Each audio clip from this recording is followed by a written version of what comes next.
started walking down the hall. Yeah, see that. So yeah, the last time that we left off, you guys had gone through to the western hallway. It was there that you found the next statue of Kelimvor. You opened up the two doors there on the western hall, which led into a room that you found out later on had a few spiders in there. But also led you down into a room where you found another one of the braziers and another one of the statues. And once you guys were in there, you were accosted by some more fungal creatures. These ones were much larger than the others you had fought up until that point. And while there was some treachery in that or some not treachery, but some danger in that with Osprey going down from being stunned, you guys were able to move past there. You then made your way up into the northern corridor of that section, where you came across a bunch of undead fungal creatures as well as the death caps. It was there that you found two more statues of Kelimvor, and Rook went up and lit the brazier that was at the top of a small dais, where you also, I believe, you got stabbed in the foot from the trap that was up there. After defeating the undead fungal creatures, you guys explored around a bit. You found that there was a key embedded into the wall with a symbol of Kelimvor above it. Once you had placed a gold onto one of the pans balancing the scales, it was then that you were able to turn the key, and you heard the doors down the hallway beginning to open. So after that, you guys decided to head down that way. You also investigated the treasure chest that was up in there, as well as the body that was on the ground. You recognize the body to be another cleric of Kelimvor, similar to the one that fell out from the door when you first entered the temple. And you notice that he really didn't have a ton of stuff on him, but you did see that. You see that the chest that was next to him had already been broken into, and there was nothing in there. It was then that you guys made your way back to the to the first large room where the brazier was, where the flames are still burning brightly, and you guys rested there for an hour. I need to roll something here. Okay. Could be good or bad. I have no idea. So, you guys rest. You guys head back there. You catch your breath for an hour, bathed in the light of the blue flames of Kelimvor, and with that, there is nothing that happens. You hear not, but just the dripping of some water that is coming down out of the fungal roots above you, as well as just the the sounds of echoing wind that sort of creeps through this place. But yeah, there's nothing of event that goes on while you guys are taking your rest. Can I say Willow talks to Tor about his absent-mindedness? Especially the last time he was like, Osprey was here, so there was kind of a loss of time for him. I mean, So you what's certainly happening, can. Tor? Yeah, you definitely can. What's happening with your loss of time? Don't know what you mean. I mean, I just didn't see Osprey walk away. Okay. You seems a little more to it than that, but as long as you think you're fit to go forward. We'll leave it there. Oh, who has Well, he the kind of grabs his rod thing? kind of grabs his beer belly. He goes, I don't know about fit. Oh, lovely. Just a little concerning. Who has that little striking rod? That's still Rook. Rook does. Yeah, I've got it. Okay. Get that I have this picture. Okay. So yeah, as you guys, take that rest, you finish up. You feel a little better. You feel a little less winded, and so with that, you start to gather your gear and make your way back towards the main intersection, where you look up to where this door is now open, in this hallway. So, as you reach here, beyond the door, that is between, or that Rook and Tor are in, you actually see that it's a very small room with a lever that is set next to another stone door. But the thing is, you notice that this one is actually opened. And from there, you can see that there is a set of stairs that leads down from it. Just gonna go up and listen. Okay, do me a favor, roll me a perception check if you don't... Oh, wait, actually, before you do that, I gotta click a button on my side of things, because it won't register on E+.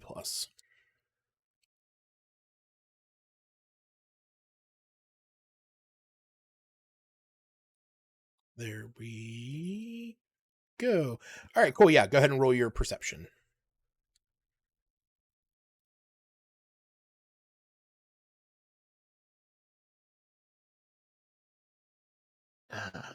Bastard. 13.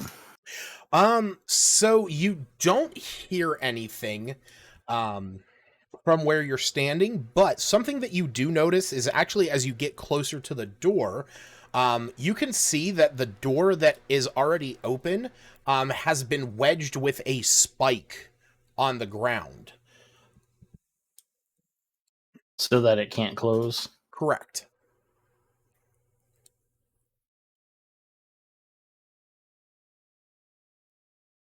Point it out, Seems but like be silent. someone's been here before. So, yeah. And I will say that you also notice something else, and that is that next to the handle right here that would appear to open up the door there is another latch that is kind of set into the stone above it. As you interact with it, though, nothing happens.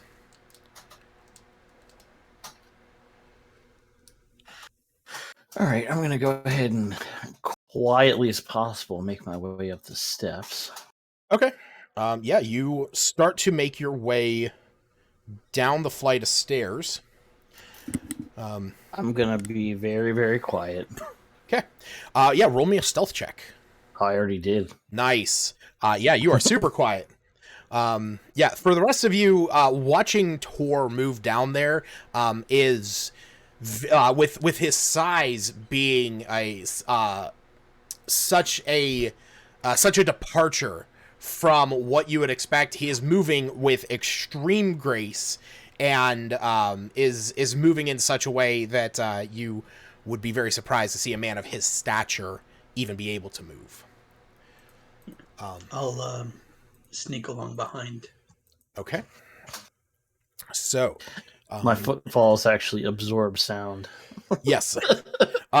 Yeah. Giving Rook a bonus to that roll. Moving like the wind.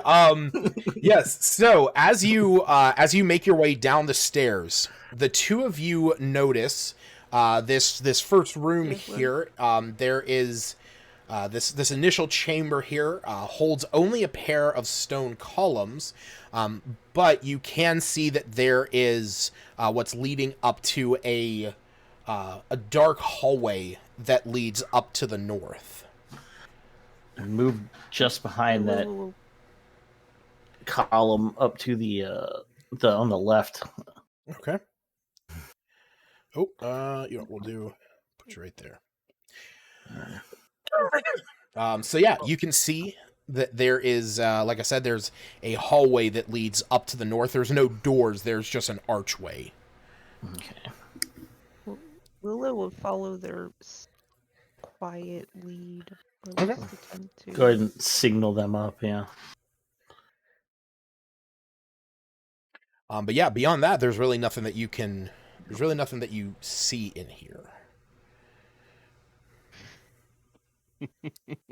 All right, and then the cleric who's wearing fucking scale armor is going to come walking down these steps. At least you don't have your horse with you. True. I wish I had my horse with me. Just the sound of coconuts coming down Wow. the stairs. Rolling down the stairs. Make too much noise. So yeah, Rook, as you look up, you see that the hallway extends up to an intersection. Intersection. I need to see something here. Do we And see any further signs of people who are... I mean, we see this spike in the door. We already have two dead humanoids in the same group. well, We actually, don't see any signs of them just yet. you don't see any signs of humans, but as you are moving your way up there, Tor and Osprey, you do notice something. You actually notice, Osprey, you notice down here in this southern side, up against the southern wall of this first room, you actually see a number of broken crossbow bolts on the ground. And Tor, you're also able to notice that there are some broken crossbow bolts sitting on the ground right around this arch. Check for traps. Sure. Go ahead and roll me a perception check. What are you looking for? Looking for like some holes or something in the wall where it might be shooting crossbow bolts out of, or depressions, or like, you know, irregularities in the floor where you might trigger. All right. Yeah. You're peeking up this hallway, and with your keen eye, you're able to see exactly what you just described. You notice that on the ground right here, these stones in the ground, these tiles, appear to be raised just slightly, giving you the impression that they might be pressure plates. And as your eyes sort of track up through here, you follow up the wall, and you can see that there are a few holes on the northern side of the hallway in the wall right across from you.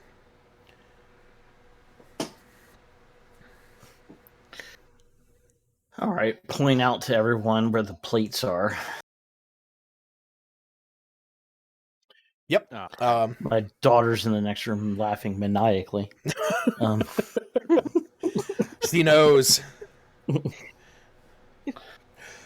We're in trouble. Yeah, here I will just to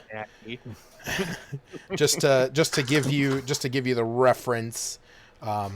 This is the area that you are looking at that you can see is raised. Yeah, let me make that just a. Yeah, there's this thing where it's there's nothing quite like the sound of a child's laughter, except it's the middle of the night and I don't have children. I've read that one on 2-sentence horror stories. Ugh. The other one that always gave me the heebie-jeebies was I thought it would be the worst being the last human alive, but the worst part about it is the knocking at my door. Ugh. Ugh. I hate it. There's another creepy one. I don't think I'm gonna be able to do it justice, but it's basically guy's putting his son to bed, and I already don't like it. he says that there's something under his bed. Oh, And when he looks under the bed, it's his he kid. sees his son saying Oh. that there's something on his bed. Oh, hate it. I hate it. They just did an SNL skit the other day that was Kenan Thompson and the guest where it was haunted ass kids. It's these parents coming on, they're like, and my daughter, he saw this, and she was staring, and I said, honey, what are you looking at? And she said, I'm looking at the man in the red jacket. And Kenan and the other guy go, oh, fuck no, this kid's haunted. But There's yes. endless stories of parents shared shit like that. But the real kids actually saying stuff Nope, fuck those who kids. are you talking to? Fuck those kids.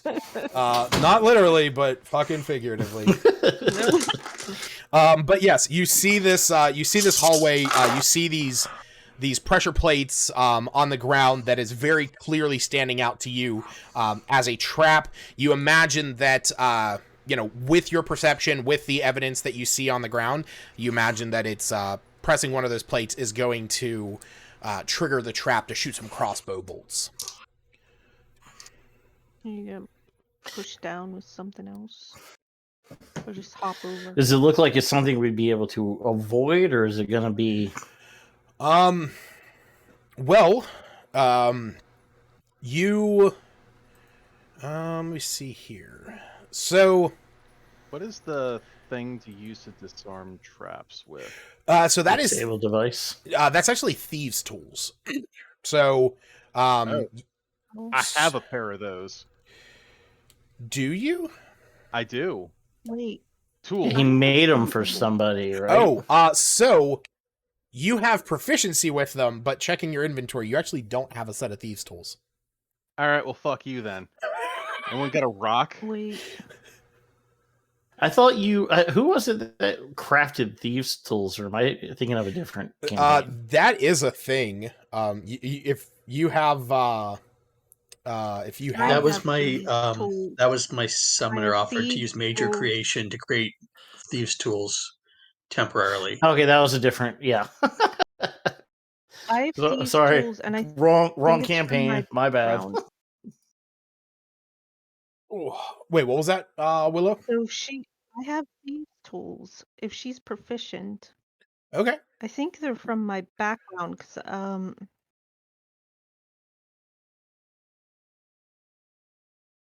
no, I have.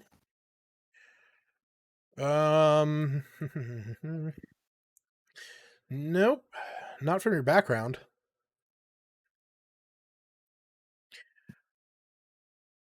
But that might have been something that you bought at some point when we first started. So yeah, if you want to hand those over, Osprey does have proficiency with them.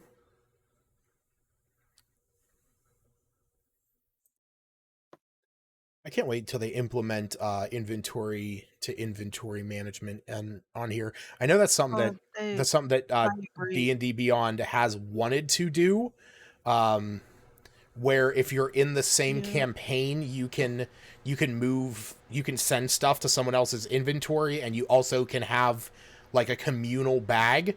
Yeah, like bag of that would be helpful. Well, funny enough, something I never even considered. Something I never even considered was making an account on D&D Beyond that I give you all access to the login information. Make a character on there called, like Rising of the Undying, bag or inventory, and this way you guys would all have access to it. Downside is you'd have to sign in anytime you wanted to access that one. So either that, or it would be something that I would have to manage, that I could go in and alter it. But anyway, yeah, so are you handing over your thieves' tools to Osprey? Yep. Okay. So, yeah, Osprey, basically what you would have to do is you are going to make a check with the thieves' tools. Let me double check something. Yes. Yeah, that's what I thought. So since you are proficient, you are going to be able to roll a d20 to do a thieves' tool check, and you get to add a +2 because of your proficiency. All right.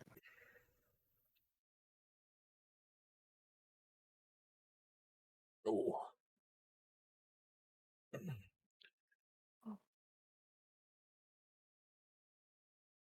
Ooh. Well, that didn't work. So you attempt to get this trap disarmed as you go up to where the first plate is, and you try to get a wedge underneath it in order to allow for someone to step on it without activating it. Unfortunately, it's as you do, you apply just too much pressure and you hear the mechanism starting to whir up. So I just need to roll.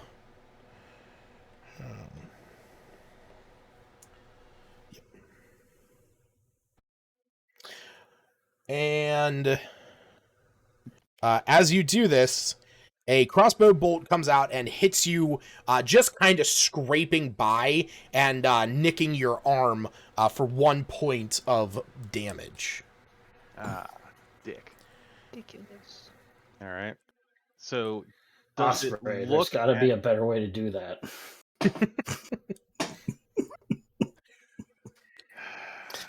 So does it look like it's been, this trap has been expended, or has it Triggered?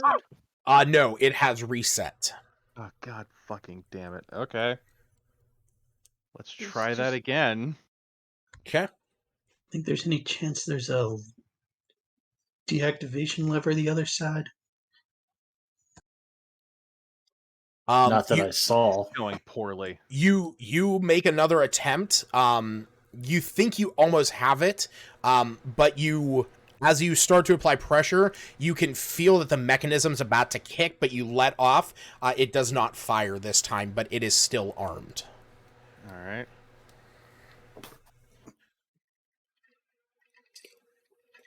The 21. All right.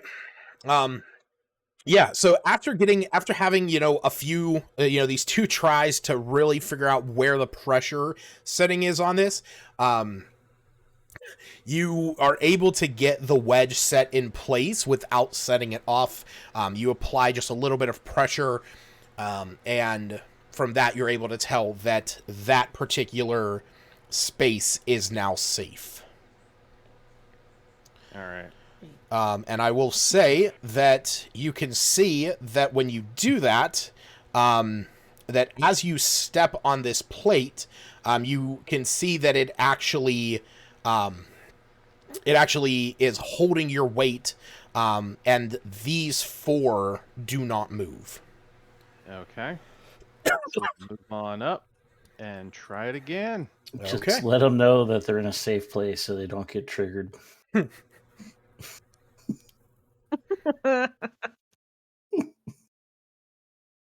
14. Okay. So yeah, with this one, it's you're taking your time, you're making sure that you get your tools right, and you're able to get it in there. As you go to place your foot on it, you feel almost that it's about to set off, but you're able to get the wedge in a little bit further in order to jam it. And with that, Is it the raspberry? you are able to disarm that. All right. Oh my goodness. Not if we jam it. All right. So yeah, with that, you guys are able to move up through the hallway. All right. Except Tor weighs over 100 more pounds than Osprey. And just breaks the wedges. All right. So yeah, as you get up to the end of this hallway, you can see that it goes down to the left and to the right. Not down far. Not very far. Down to the right, you can see that there is a hallway that has been filled in with rubble. The ceiling has kind of collapsed there. You have walked down, that flight of stairs, so you are even lower than you were before. There's no air or anything passing through there. It's just completely impassable. But to your left, you can see that there is there's another door with a lever on the wall there. I investigate the rubble. Does that seem recent? Oh, you can tell that from like the stains on the ground, from where any moisture would have been. If this was recent, it is not there. Like, this has been like this for some time. All right, so that's probably not the cause of what's going on here.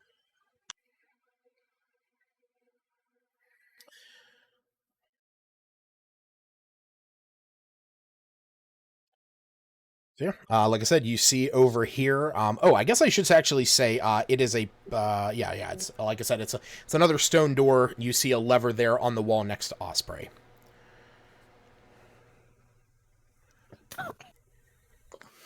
So, shall I just pull the lever?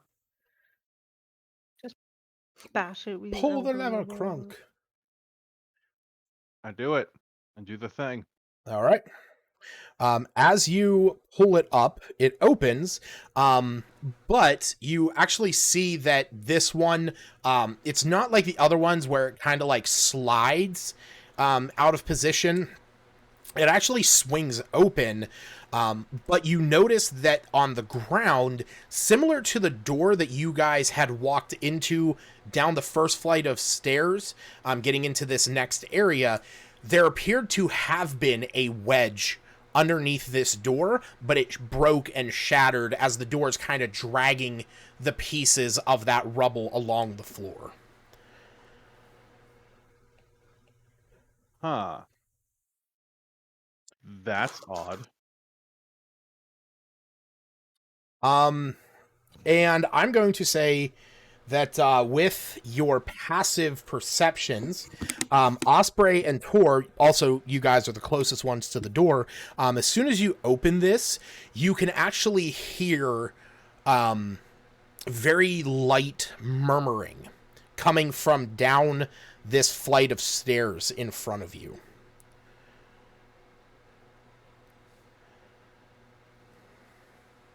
I looked at Tor. And kind of whisper to him, it's like, you're the lightest foot. You think you can get a look and then do a quick scout look and come back and tell us what's down there? Oh, all I can do is try. All right. Go ahead and roll me a stealth check.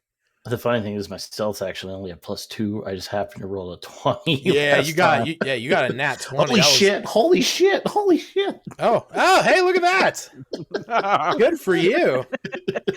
Good for you. Today. All right.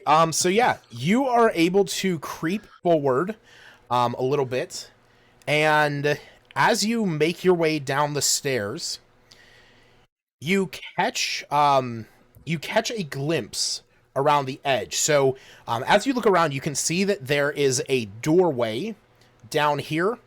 You can see what almost looks like the foot of a statue of Kelemvor as well, as you kind of glance around. But as you look further, you can actually see what looks like somebody slumped up against the corner in that next room. There is a light flickering in there, very similar to the lights that have been embedded into the walls this whole time. Is that where the murmuring's coming from? From that slump? Yes. At this point, now I'm closer. Can I make out what it's actually saying? Yeah. Go ahead and give me a perception check.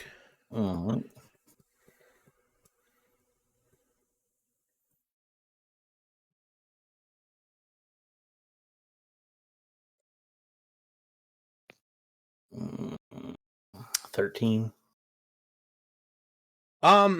It's kind of hard to hear.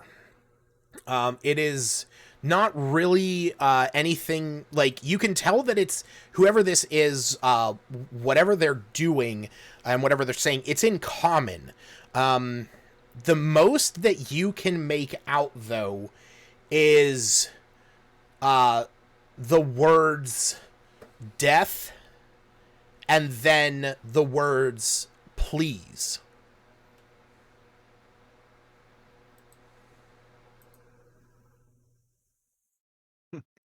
They're asking for death. I say we oblige them. Yeah. Kill them. And you see, when you want us to kill them, that gives me pause. Are there any loose stones or anything, like debris on these stairs? Sure, we'll say there's a rock or two.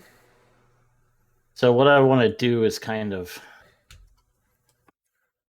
chuck it out so that it I can't do a wisp or anything, but kind of like so that it might like hit the wall close to that door, because I think I can get, I've got line right there, and like try to like bounce it down the see if that thing gets up and goes the direction of the rock. Okay. Get a better peek at it. Yeah. So you do this. You grab a rock that you see here on the ground, a small pebble. You give it a toss. As you do, you just hear you hear the voice that was murmuring go, who's there? Who's there? It's very labored, very heavy, breathy voice, asking who's there.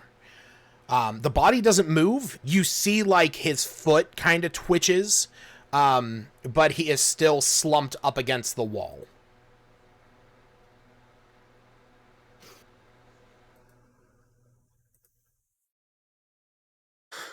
All right.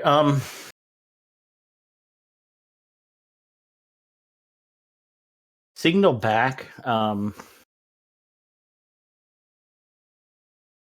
that there's like a person in there, and they appear to be in need, but it's hard to say for sure in this place.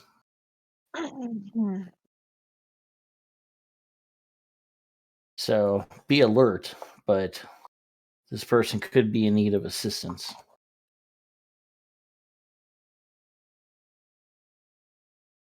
Okay.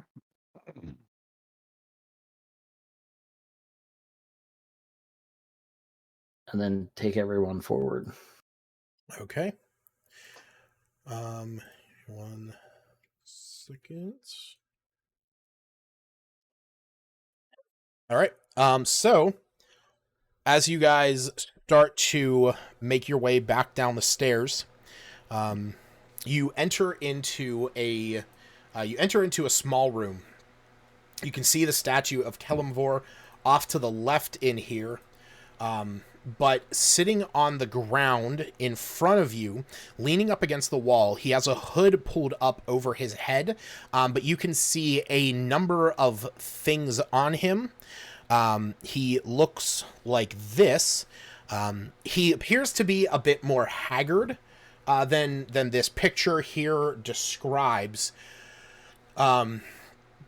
But as you start making your way down, he sees Tor and he sees Rook coming down. He very weakly lifts his head and he looks up at all of you. And there is pretty much at first and continually what looks to be a look of fear in his eyes, but of also resignment. As he looks at all of you, and as you're walking down, he goes, "Water, please." Very weakly calling out for water and food. Well, I've got some rations, and I got a water skin. Do you offer him any? Yes. Okay. So you hold out to him this. You hold out to him this container of rations and a water skin. His hands are very weak as he slowly lifts up to grab at them. As soon as he does, though, he starts to drink back some of the. He starts to drink back some of the water. You can tell that his, just from looking at him, anyone who has proficiency in medicine, which is no one, but I will say that out of all of you, with Osprey and Tor having +3s, and all of you can see this, but you see that his lips are kind of cracked. There's a little bit like a haze of blood on them.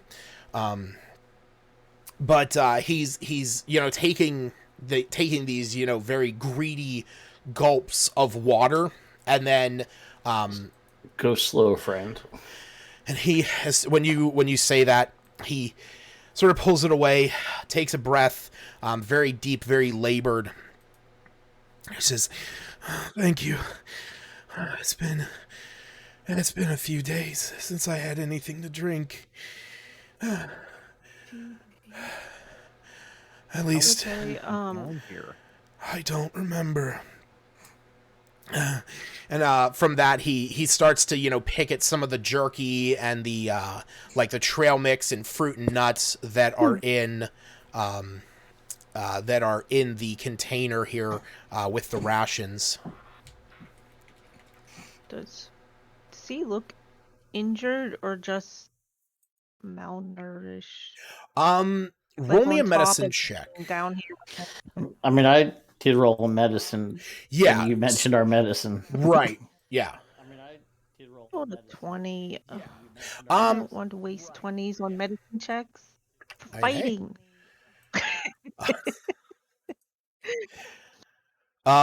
Yeah, so the two of you can see that that he doesn't appear to be that injured. There are some cuts and scrapes in his clothing. His robes that he's wearing, they do have some marks in them, but you don't actually see anything on him. But his cheeks are kind of descended a little bit into him, very kind of gaunt, as malnourished would be the best way to put it. Dehydrated as well.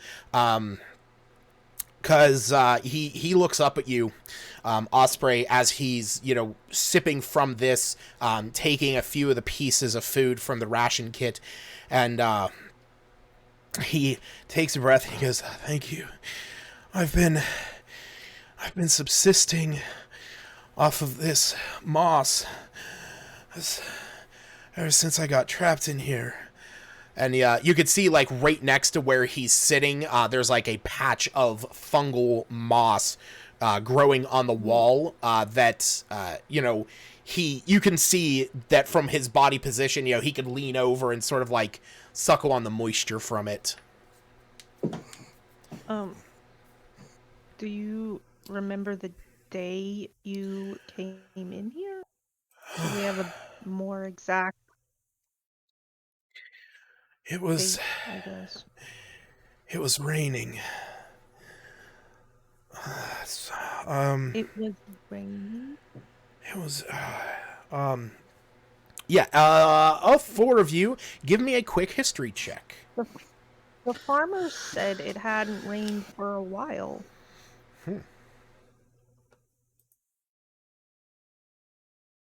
Oh, Jesus. Would you roll another 20? I really want those 20s, later. Too bad. I want this information, but not that badly.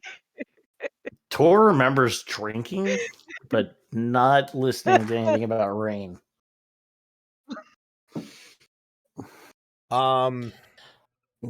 As he is thinking, you just notice he's staring at the corner a little too intently. Oh my goodness. Staring at what corner? The naughty corner. Oh wait, that he's staring at the corner? Yeah, towards just he he tries to remember when it may have rained last. He remembers drinking. Oh yeah. And then he just keeps staring and staring.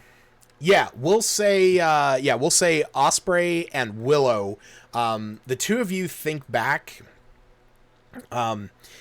It's and you know what? Yeah, Rook as well. You guys remember it. It doesn't rain that often in this season, but you do remember maybe about a week or so ago that there was a storm not too far from where you guys were. You guys weren't here in Crest Britoke yet, but you imagine that if it rained, it was probably over a week ago. Yep. All right. All right.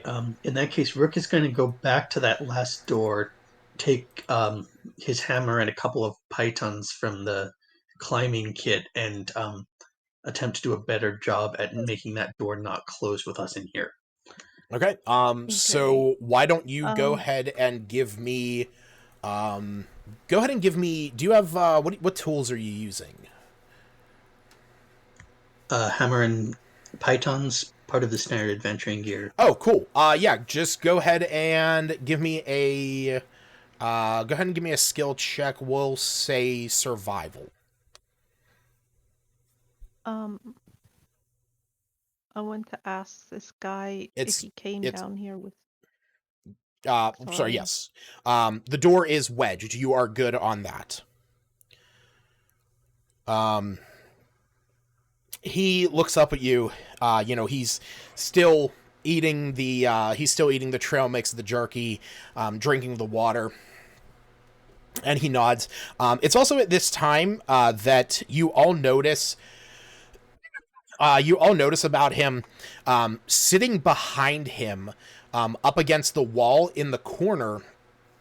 You actually see that he has a shield behind him that appears to be in very good condition. You can't see the front of it, so you cannot see any kind of heraldry or imagery on it. But you also do notice that he has a dagger that is kind of tucked into his belt. And I'm going to say especially Osprey notices this. It has a very... it has a silvered look to it, very similar to the sword that you guys found in here. Sorry. I stopped asking my question, but did you... I was trying to ask if he was. I was going to get to your question. Yeah, I just wanted to give you that information before I continued. But not only that, you also do see that he has a few vials of what look to be potion, kind of bandoliered across his chest. But when you ask him this, he nods. Well. Mm-hmm. So we came across two members of, I don't know, whatever their armor made them look like they were from. Clerics of Kellamvor. He shakes his head no, and he says, "No, no, I was down here with my companions, but none of them are clerics. The one wears armor, Gromlick. But no, it wouldn't have been them. You wouldn't have seen them because they're still on the other side here." And he gestures to the closed door that is in front of you, that you can see is wedged multiple times with like as many pieces of stone that could be placed there. In fact, you actually see, you sort of recognize that it was the seal of this statue of Kalimvor that has been placed into the ground to try and wedge this door. Oh, Doors. what's behind the door? These And he sort of takes a sigh and he says, my old companions, they're not them anymore though. And he's sort of, like sitting there, and he says, we came down here some time ago. We got trapped down here because we were trying to be smart. I've made my way into different temples and dungeons in the past, but I didn't realize that. Well, we didn't realize that the doorway at the top of the stairs up there has a timer on it. That it just closes after about an hour or so. But we tried getting through. Unfortunately, the door in the next room to get out, we couldn't get open.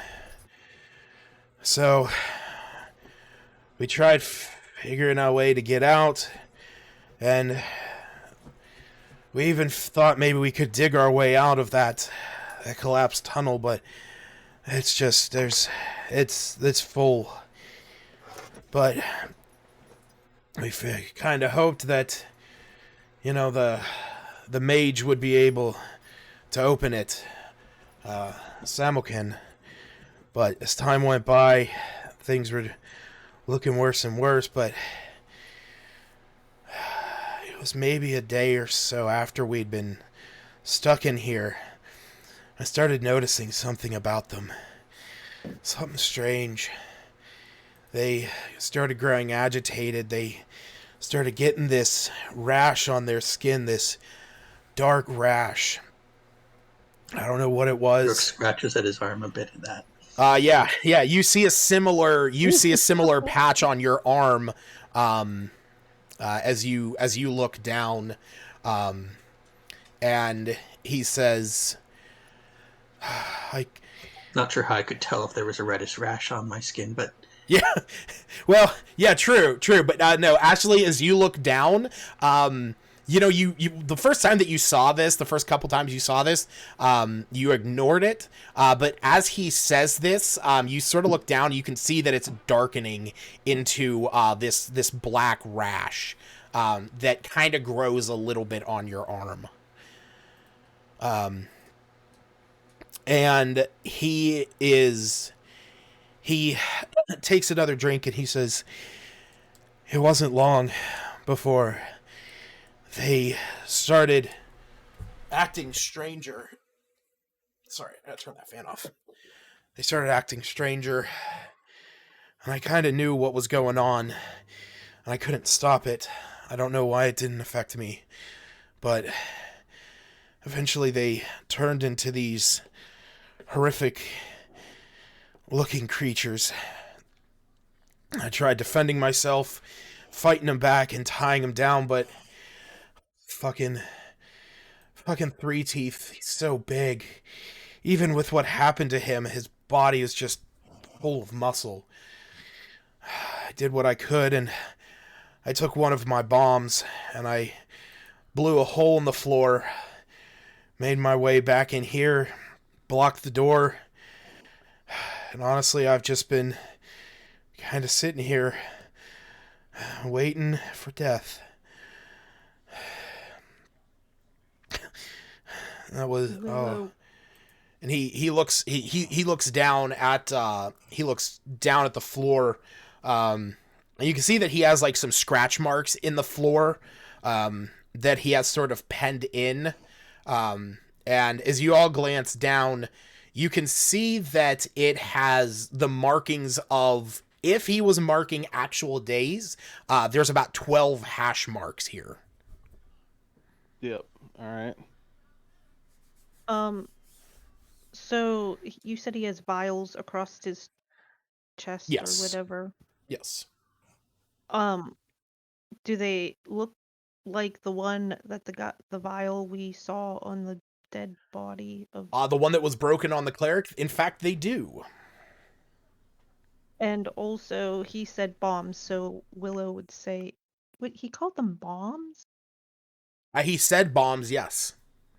He did not Yes. call Okay. anything bombs, but he When said asked, bombs. yeah, she would ask bombs and like kind of tentatively point to his row of vials. He looks down at them Or, like, and he sort of shakes his head no. And he goes, "No. These were in a chest that when we first got here, we found these in a chest up in the one corner where the key was that opened up the door. I don't know exactly what they do yet. If I we had the time, I would have enjoyed experimenting with them." okay. Can I see I'm not one? surprised you hadn't tried drinking them. I did, actually. This one, and he holds it up, and I will. Everyone, go ahead and give me an Arcana check. As you glance at this. Arcana. I wanted a higher roll. See, already wasted my 20s. All right.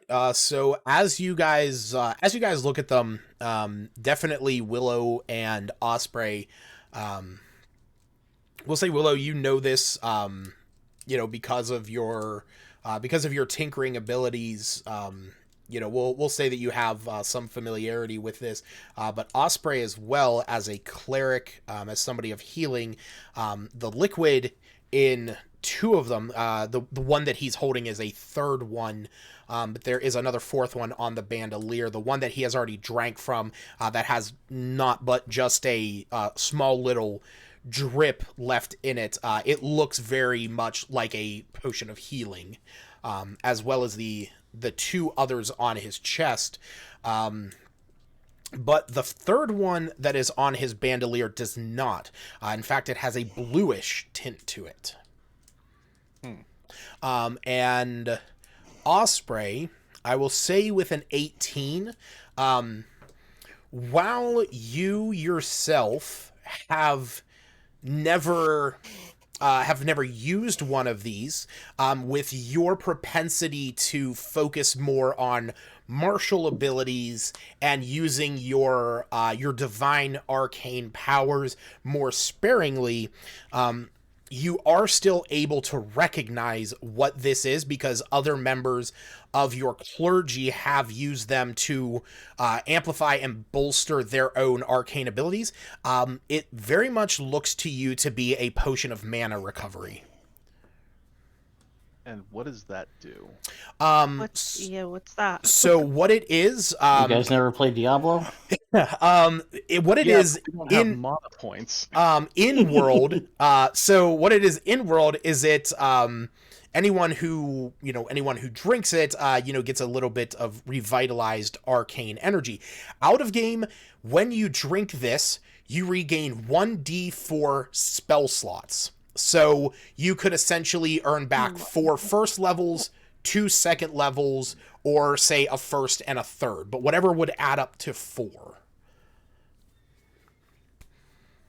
I wish I knew that for sure.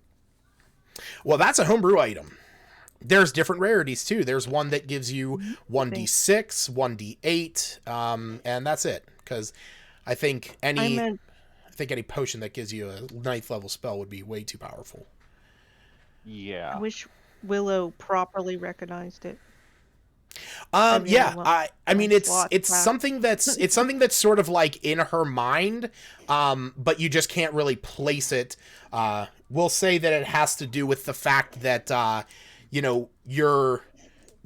you're standing there trying to think of those bombs, running that through your mind, that you don't really like. You don't really pick up on the fact that he has a blue potion on him and what that is.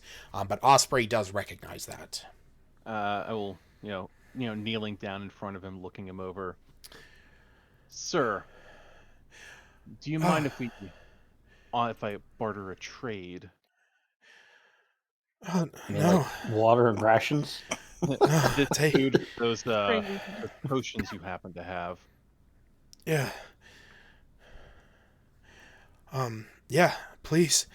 I really don't have a need for them right now. I don't even know what this one does, and he holds up the potion of mana recovery as he says that. I'm gonna take that. I'm gonna look over to Willow. Drink this. Oh, you are giving it to me. Am I the one who needs it the most? Yeah, you have no Like, spell slots. out of game character-wise. I've used I don't know 3 spell what slots. everyone else I'm has. good. You Well, need them. think about it this way. Rook is a warlock. He has his 2 spell slots back. Osprey so rarely uses her spells, and you're out of slots. I still have have all my spells. Sorcerer. So. I was Yeah, like for saving my instance- sorcerer points just in case. Yeah. but Mostly to I've heal got 4 spell myself, I think. slots. I'm good. Yeah. Like I mean, if we ever find any more of those, it could potentially refill my spell slots entirely right. in the middle of battle. But Which but there for right was. now, yeah, for right now, Yeah.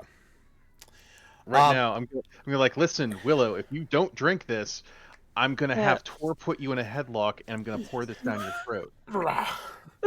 I don't think she's hesitant. She's just okay. I'll do you. Yeah, I just go met ahead. you a day ago. But cool. Go ahead and roll me a d4 there, Willow.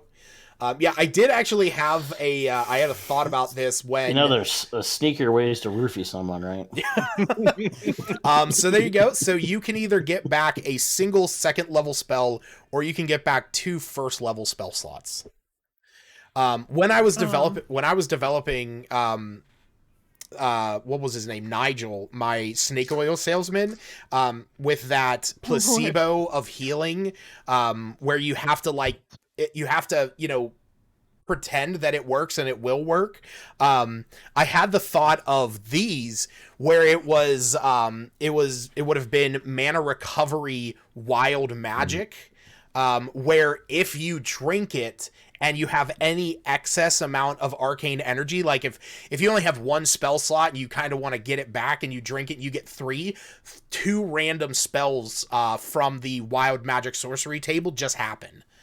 I didn't do that, but I thought about that. But he hands them to you. You drink it back. Like I said, you can regain either a 2nd level spell slot or 2 1st levels. And you can see the man on the ground. He's sitting there. He's taking a few deep breaths, and he looks up at all of you. He says, I guess I should introduce myself. My name's Agrath. Agrath Lonesworn. I'm going to put his name here in the chat. Just out of curiosity, how many? So there was the one mana potion. Yep. How many healing potions were 2 on there? 2 potions of healing. Who wants a potion of healing? Yeah. So I've got 1.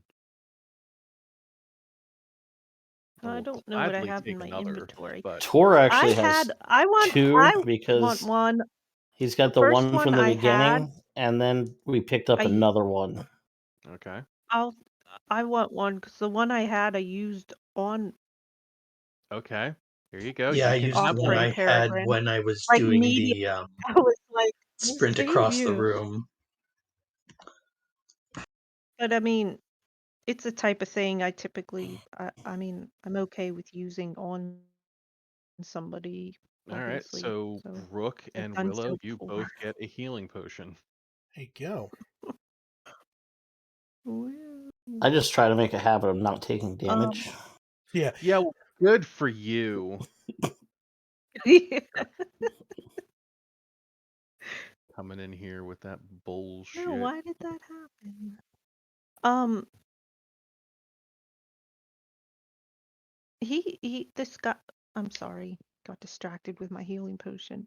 I started asking him about the bombs, Hold on just a and second. I'll be right back. assumed his little potions might be bombs, but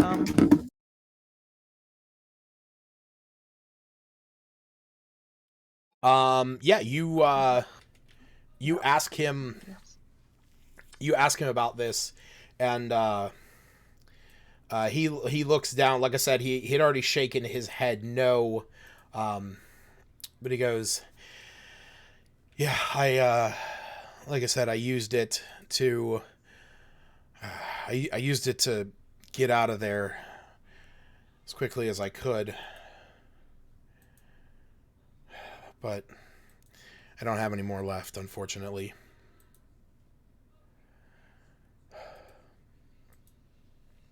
Hmm. Well, it seemed to have helped you in time. I just was curious about having something like bombs on you anyhow. Well, I mean, it's kind of my specialty. Um, I'm a craftsman. I enjoy making things. So I made some bombs to, help me get through some, tough places whenever we're delving. Hmm. Well, we're gonna. Seems a useful skill, but So, looks like we're about to go in that room, lay your friends to rest, finish whatever corruption is feeding this temple, and get you back to town. I'm back. And he looks oh, up at all of you and he's like, "When you say back to town, where do you mean?" Crestbrook. Crespri Toke. Is that not where you're from? I'm not. I just presumed. No, we're not. We weren't from there. No, Or you're not like near a nearby town even? no. I mean, it was Samilkin. Um, he's the tiefling looking folk that you're gonna see in there. I guess he's the one with horns. But Hmm. Just sort of point to Rook. yeah, Yeah, yeah, and look over. he looks up at Rook and he says you do share a striking resemblance to him. His skin was lighter. It was pink. Yo, don't be racist. It's okay. Um, but he's now he's now having like a little bit less exhaustion in his breath. Like he is clearly exhausted. He does have literally levels of exhaustion. Um, but he says no. Uh, Samilkin Farcaster was his name. He was the leader of our group. He's the tiefling in there. Um, he picked up this job. Some guy wanted us to break into this temple. Apparently, he heard that there was something down in here that was worthwhile. And he sort of like looks at the sword or the dagger on his side and the shield on his that's behind him. He said, "Honestly, if it's these, we wasted our time. But we never got past that next door. And I don't know what's beyond there." What's up with the sword and the dagger and the shield? We picked them up in that one room. They were locked up in the one chest. I busted it open. Mm. I used a one of my priming caps, but it wasn't anything. It's not. It's from what the note said. It it should have been more worth our time. Not this. I mean, sure, this is a very nice. This is a really nice dagger and shield. Or he said it's a really nice shield. And sure, the dagger looks to be coated in silver, but it is not worth what we sacrificed for this. Can I do an Arcana check on these items? Sure. See if they're more than what's meets the eye. Yeah, we'll see what you can ascertain on the surface level. We'll I say consider that the Transformers. similarly Even to the sword that you found, the dagger is silvered, and the sword, or sorry, the dagger is silvered, and the shield appears to just be a very fine quality. You're not able to gain the information if they're magical or anything like that, just because unfortunately that's not what an Arcana check can get you. But they do seem of high quality, and I will tell you, they are +1 silver dagger and a +1 shield. So for what that's worth, Um, I will say that you can recognize their quality. I had a I question. am actually considering using that shield just to up my defense. But it's like, do I use the silver Um, short sword and the shield or the shotgun? Is your shotgun is two-handed? I know that's the thing. It's Mm, you right. sword and shield or shotgun. It's like Oh yeah, silvered sword, and yeah, gotcha. Now the thing I will remind you, actually something that I had to bring up yesterday, to my P5 group. Just keep in mind any of your spells that have the S component. For somatic, if you are wielding a shield in one hand and a weapon in the other, even though you can use the shield as the material cost as a holy symbol, your somatic components, which is your hand movements, will not be allowed to proc that. So you'd only be able to cast spells that only have verbal or material, which I believe for you, thaumaturgy, command, healing word, and prayer of healing is what you would then be limited to, and blindness, deafness. So just to um, keep that in mind. That's why I had to take the Warcaster feat, Right. Yeah, Warcaster so that I allows can you to shield and revolver while casting spells. exactly. It allows you to use somatic components even if you're using weapons and shields. um, Willow asked, did you and your group break all the fields from the statues? And points to that statue. That wasn't me. I just want to let you know They, that was oh, Khaleesi. So that's I, I'm just, I'm just curious if they were broke before you got here. nope. They were not. They they were Was that still part of the job? no. Unfortunately, that was just something Hmm. that she did. Okay.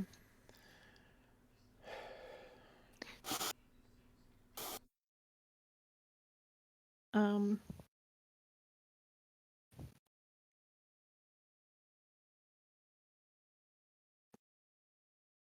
I don't have any questions. I think I'm good. I might suggest he consider walking his way out because it's probably safer for him, but that's his choice. Well, wait. When you guys got in here, did you Did you leave the first door open? God, I can't fucking The remember. the door to the outside closed, but Oh, Shit. that's And he sort of looks down. He goes, it closed we immediately. that door won't open for anything. It can only open from the outside. well, the good news is folk know we came down here. Bad news is I don't reckon they'll come close. Yeah, kind of. We had kind of hoped that on the other side of that door in there, that there would be something, And some other way to get us out of here. I well, can't remember. we're The here first now. door was The first door was the one that Osprey had to sacrifice an amount of gold equal to the members of the party.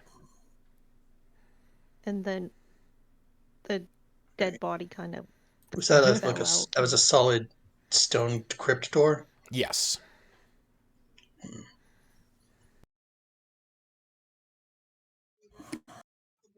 Let's see, there was the spider tunnel.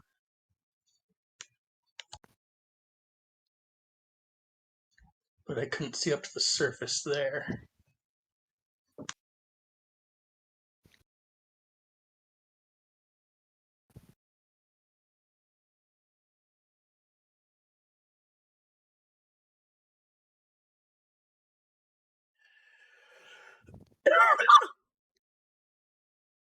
Um, Well, we're still going deeper, so we'll see if there is anything further down. yeah, there might be out somewhere else. Um, Osprey, are we still wanting to fix this statue? If some of the parts seem to be wedging this door open. I mean, there's the question. I'm all for fixing the statue, but if that disc is being used to wedge the door shut, if we remove it and the door opens, whatever. But yeah, no, I mean, I'll be willing to repair the statue. And uh Agrith looks at you and he says, honestly, I just did that just to make sure that if they did get around that hole in the ground, that they wouldn't be able to have any way of getting in here, but you'll see it once you get on the other side. But there's a ledge. They shouldn't be able to get through there if you try and fix that thing. I told that idiot. I told that idiot that she shouldn't have done that.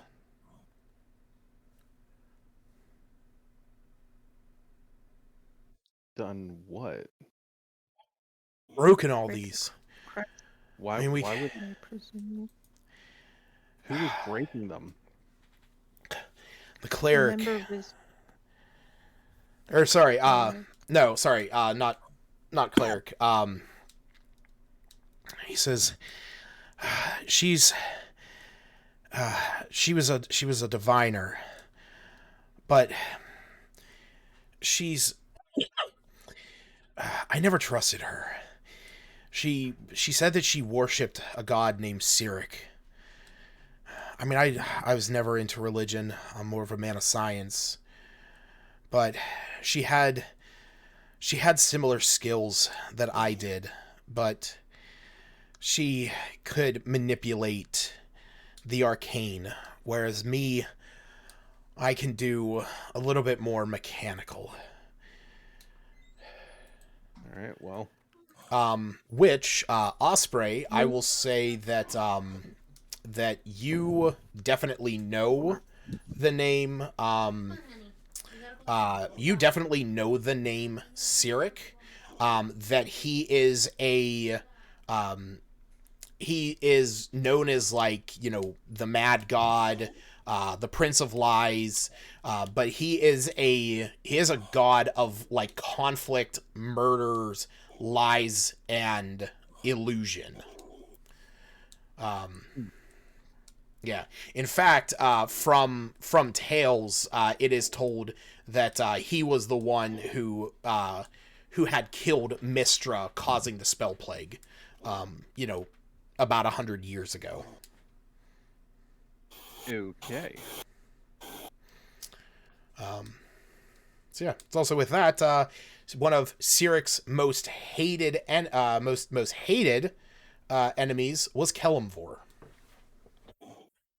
Oh, all right. Well, I'm definitely fixing this thing then, because fuck her, I guess. Yeah,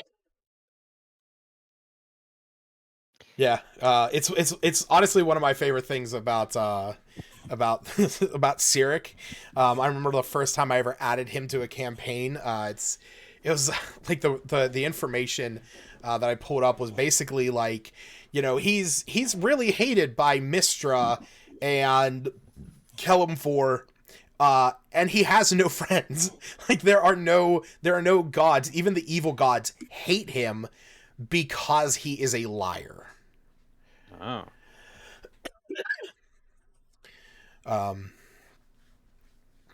And yeah, it also just so happens that he favors the undead. Of fucking course he does. So that's a thing. All right, well, let's get that symbol out there and start patching that up. All right. We'll say it is, like I said, it was broken up into a number of pieces. So it's going to be a few minutes. I have to go use the restroom real fast. So if you guys want to talk amongst yourselves, I'm going to go do that. All right.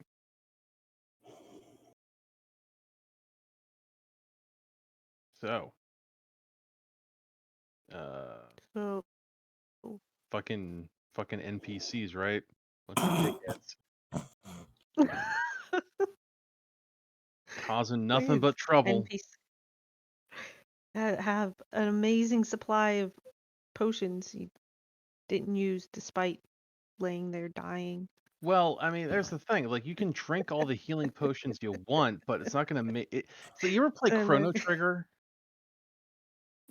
no. But I get what you're saying. There's specifically a point in Chrono Trigger where like you travel through time to the future, and there's like this thing called like the Enertron, which is just a device you step in that will heal your HP and MP. But the thing is, like, it'll heal your body, but you're still hungry, so you're gonna keep wasting away. But your hit points are full, but you're still gonna die of exhaustion and hunger. Yeah, they don't cure exhaustion, right? I don't think health potions do that. You I just don't believe. literally need to sleep or rest, I think. Like one day per level of exhaustion, I think.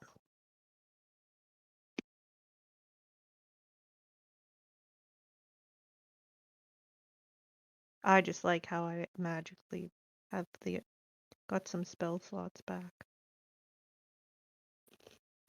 Such a coincidence.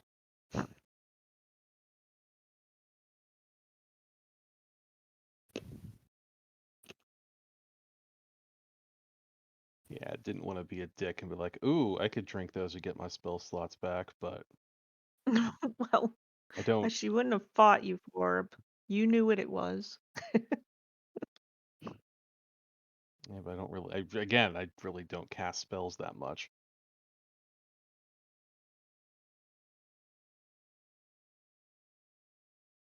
I was hasty with mine.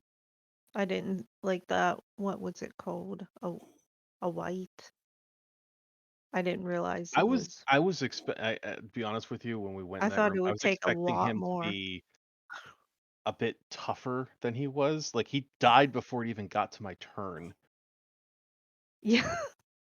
I was like, I put what did I do? I started Dragon's Breath, and when you start it, it can stay there as long as you don't get injured or something, lose concentration.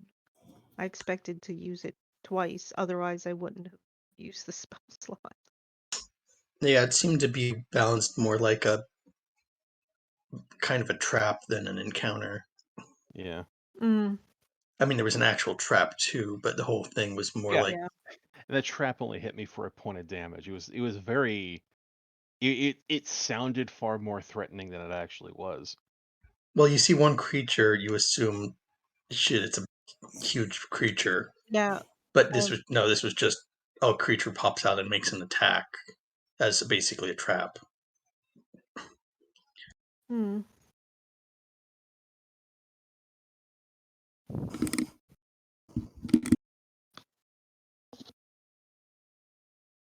Hmm.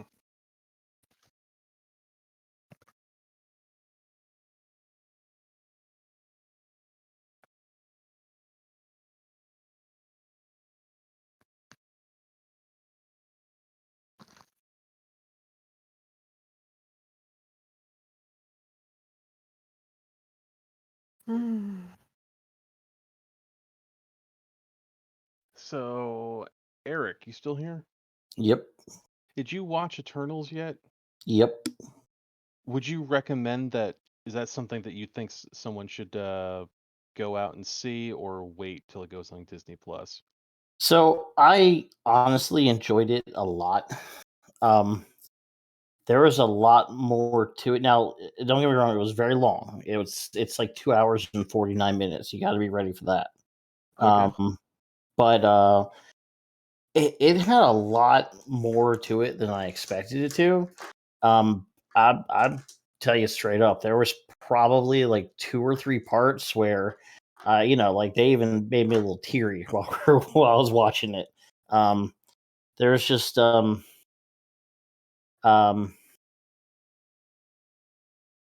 some of the characters could have used more development.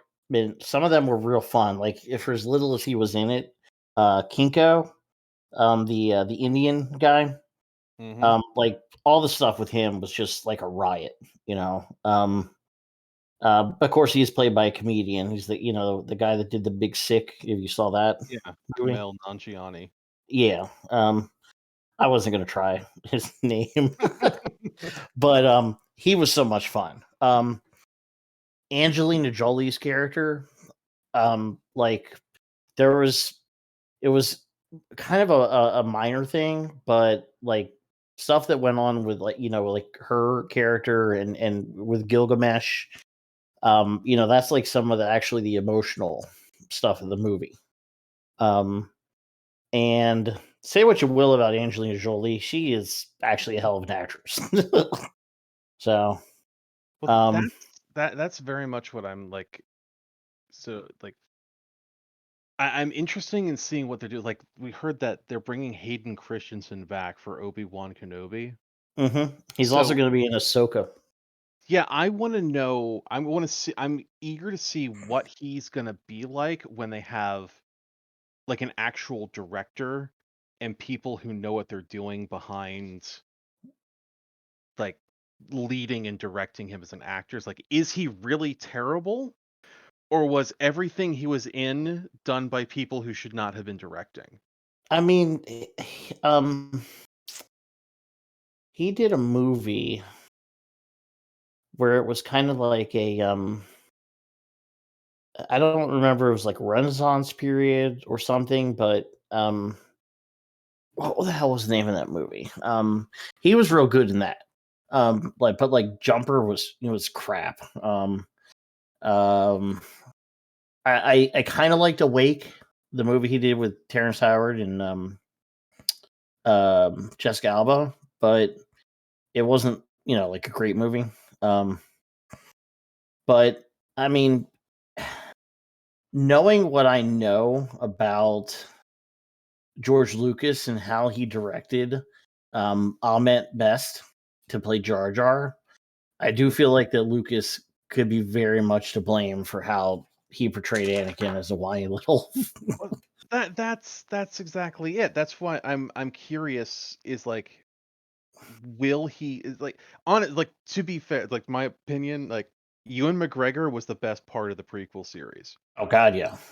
and I was so happy to hear that that they're making an Obi-Wan series, and they got Ewan McGregor back for it. I'm hmm like, yes, give me more Ewan McGregor. I need more of him in my life. Plus, Obi-Wan is just an awesome character. He just so fucking is, yeah. All right, I agree. I love Ewan McGregor. I loved back whenever I used Facebook. I always would post a picture of him on Christmas Day, saying, "Let us bless our Savior, Jesus Christ." Do you guys know about his brother? He has a brother. Yeah, he's Yeah, a pilot. He's OB2. Oh, yes. oh, He's the pilot in the Royal Air Force. And his call that's, sign's OB2. that's amazing. Oh my god, I love it. That's so good. Oh my god, I fucking love that. Oh, he was in a movie called The Vanishing on 7th Street, which was kind of fun. Hayden Christensen, by the way. Trying to not remember, but find it. Virgin Territory. That was the other one I was talking about. That one. He was pretty good in that. What happened? WebSocket just disconnected. Yeah. My app just crashed. My app just crashed momentarily. This is why, like, within the past week, I was like, I really would like to get new tires for my car. And then I was like, but I also need a new Apple Watch because my watch recently broke because the screen cracked on it. And then I was like, but would really like to get a new iPad because while this one works, it does crash a little often. So it's like, well, just need like a good $1,000 for everything. Yeah. Easy. Yeah, I wish. I need new tires. That's honestly my one. It continues to deflate. I get like 3 to 4 good days out of it. I have a tire like that too. Yeah. Steve's like, I just blew it up, or well, pumped it up for you. I'm like, thanks. Yeah, I I'll probably need to put get a like new one. 38 psi in it, and then I'll get like 3 days later, and I'm down to like 14. So. Yeah, I don't think mine's quite that bad, but the cold weather makes it worse. Yep, cold weather It's gonna be sucks for tires. soon. Yeah, so I gotta be crashing. I gotta get that fixed. Okay, cool. So, so yeah, we will say that the 10 minutes goes by. You are able to get this. You're able to get this seal of Kelemvor back in working order. And it is at that point that when you do, there is, whereas with each of the other ones, there was almost this, like minor resonance to it, this arcane energy that kind of permeated from it just a little bit. When you affix this one back onto the statue, the effects are far more amplified and far more noticeable to all of you. You kind of feel this place around you shake a little bit. The walls kind of, shift in place. Nothing really falls apart or anything like that. But you are just noticing that the like everything around you kind of has this like minor vibration to it. Maybe that's the last one. Or most important one. Well, I'd hope it's the last one. Hey, is anyone's map back up? Because I reloaded, it's still all black. Oh, sorry. Yep. There you go. Mine back up. loading map resources. Check There that. we are. Check that. I even reached out to the Encounter Plus Discord. Like, I was like, why is it that every time the app crashes, I have to go in and alter the daylight value so my players can see? And I haven't heard anything back yet, but I know that those are just regular people doing it for free, and I'm not going to bug them beyond what I already did. Okay. Fuck you, that's why. Yeah. Oh, by the way, I found this really cool picture. I'm going to put it in the chat there. That's kind of the things that you guys have been fighting this whole time. These zombies that have fungal elements to them. I keep finding pictures like this because that's now what my computer searches up, just on its own. Yeah, trust me. if you just keep searching pictures of like horror stories and things with nightmares, it's just what the algorithm's gonna feed you. Well, it also came out because I was searching for something related to this to this dungeon, but that'll come in time. Hopefully within the next few minutes. So you Oh, get exciting. this seal fixed. You fix it into place, and you guys are now able to open the door. No. All right, let's open this bitch up, shotgun in hand, ready to kill some zombies. All right. So we'll say with that, Osprey opens the door.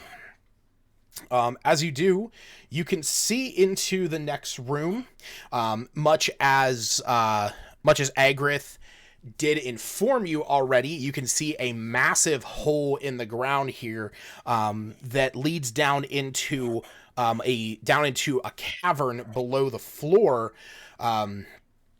where a lot of debris has kind of coalesced into what would essentially account for a makeshift pit trap. As you look at this, across the way, you can hear the bemoaning sounds of creatures. I don't know why that one wasn't visible. I don't have anything on my screen. It's just Well, true. You are not standing in front of the door. Yeah, that's right. I can't. There's a person there and a statue there and a person Well, there. I'm gonna walk in, Push her through. So shotgun out, ready to be like, oh look, Yeah. you got blasted. You got get blasted next. Blap blap. so yes, in fact, though, I do need you to make me a dexterity check to step out into this area without tripping into the pit. 12. Can't you? Yeah, you are able to step out onto the pit, or onto the side of the pit, without the rocks around your feet cracking and falling and dragging you in with it. Tor, if you are heading out there, I will need you to do the same. But That's as a you... Every... No, you are good from there. Okay. But just to give you guys a basic description of this room, the floor of this rectangular chamber is breached directly in front of the door. You can see down below, as I said, there is a bunch of rubble and debris that is forming... I thought that was going to be a 1. Oh, cool. Forming what is All a makeshift and improvised spike pit that is about 15 feet across, 25 foot wide. Narrow edges along both sides look as though you are able to get around. And near the center of this room is a 20-foot high chamber. And in the center, you can see that one of the braziers of balance stands unlit. You can also see that there is a sarcophagus off to the right. And standing in this room, you can see the zombified forms of 2 creatures. Give me 1 second to pull them up. You can see one that has tiefling-esque features, and you see one that has dwarven-esque features. But to give you a better example of what they look like, this is more akin to what they appear like. A black mold has taken over their bodies. There is almost this permanent cloud of spores that exists around them, with bits and pieces of it just kind of falling off wherever they decide to squelch and step.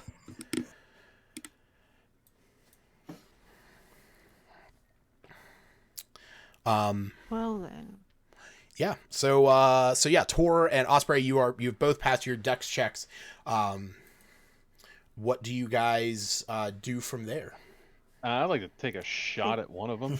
Come Okay. over. You will definitely be able to do that. As soon as you do, we will start initiative. So go ahead and make an attack. I can And throw my boomerang too. oh, that's true. Okay, so yeah, Ooh. you guys will get that surprise round. I will add everyone to initiative. So you guys can go ahead and roll for initiative while Osprey and Tor make their attacks. 5, 10, 15, 20, 20. He's 25 away. All right, I can hit M3. Do.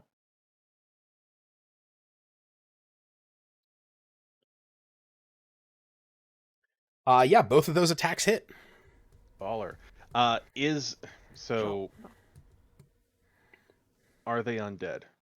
Yes, they are. All right. So needing the extra D8 reasons.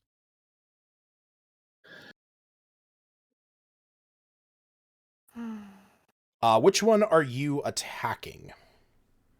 I'm doing M3. Okay. I'm also doing M3. Okay, so that is going to be 14 points of damage against M3 then.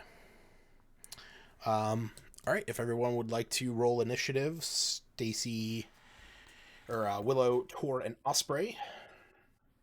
That's god damn it. What's up? I just am Low so initiative. I'm not shocked. I'm Oh. just surprised that I've never rolled high on initiative. Yeah, That's that normal for me now. I'm like, yeah, I'm going last. That's fine. Alrighty then. So, top of the order is going to be Rook. Now, keep in mind, you can move through friendly creatures' spaces. But in order to get past the spots around this collapsed area, you will just have to make a dexterity check as you make your way out there.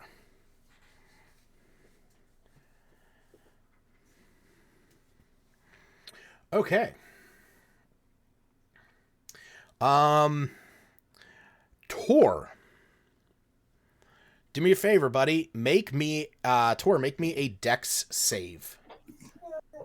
Hold on just a second. Sorry, Gwen just walked in. It's all good.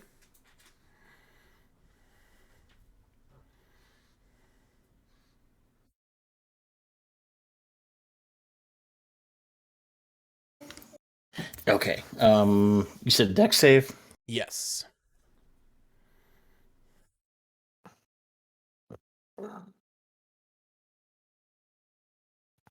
Should be a 20. Okay. So you move out of the way, letting Rook through. As you do, though, you see that Rook goes and puts his foot down, and the ground right where these tiles are, there's a bit of a crack in them. As he steps, he starts to slip and fall, and as he does, you are able to grab him by the collar and keep him from falling the whole way down. Rook, you do scrape off of some of the debris down there. You do take 6 points of slashing damage, but Tor is able to get you up, and he sets you on a better footing there, and you're able to continue on now. Thank you kindly.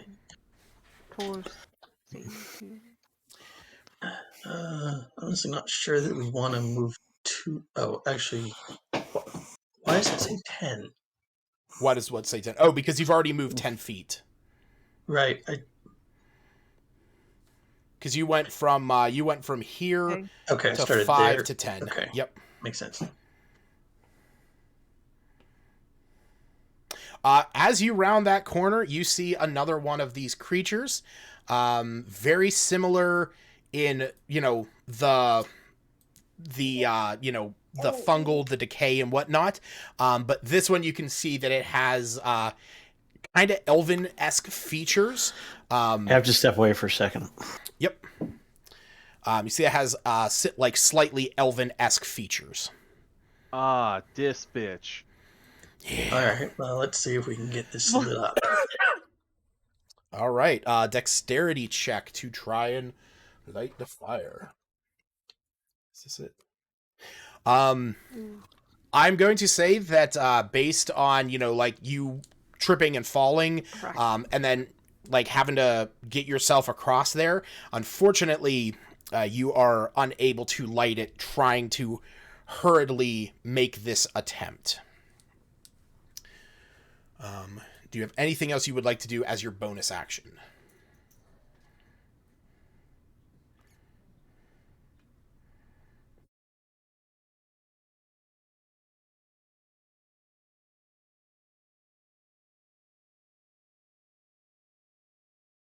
Hello?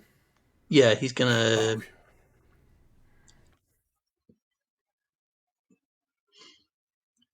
true strike. okay. Cleo. All right. So, the one that is up against this wall, you can see that it is the tiefling-esque looking creature. It is going to move quite quickly up to you, Rook. And it's going to take a swing at you, missing on both of them, in fact. Yeah, so that is going to be its turn. And I believe Ryan said that he would be right back. Yeah. Sorry, Gwen's being difficult tonight. That's all good, man. It's your turn, though, so you're good. Oh, okay.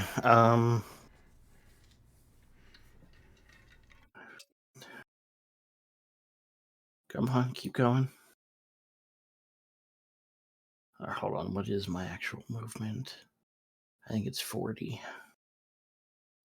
Yep, 40. Yep.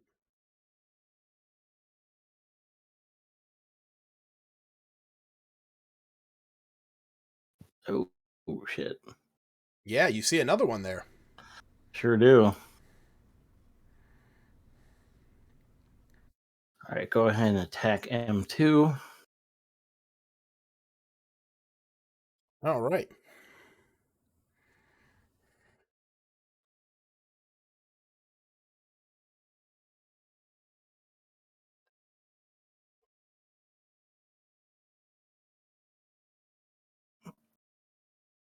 Oh, yeah, that definitely hits.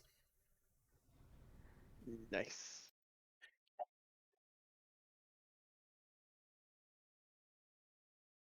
I'm going to go Okay. ahead and burn a key point and flurry. Alrighty then. 2 more attacks. By the Yep. way, I made a This thing is scrolling slow as fuck. I made a mock up of a screen that I want to be on D&D Beyond so freaking bad. Where here it is.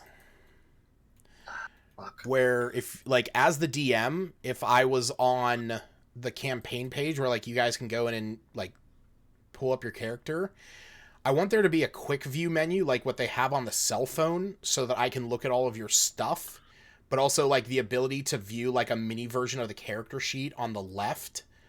God, I want that. So I'm assuming the 10 misses, but the 20 10 hits. Correct. The 10 misses, but it would be an 11. You do have Rook there backing you up, but the That's 20 true. definitely hits. I submitted this to the Wants and Desires requests on D&D Beyond. Well, maybe they'll make it. If they already have it for the phone, maybe it's like a sitting potential. Maybe. All right, 6 points of damage. So what I need you to do is Flurry of Blows. Or wait, actually, both of them are melee. So, Tor, I need you to make me 2 Constitution saving throws. I mean, all 3 of them were technically melee, so I don't know if... Well, only 2 of them hit, so... Oh, okay. Said Constitution? Yes, sir. Ah, boy.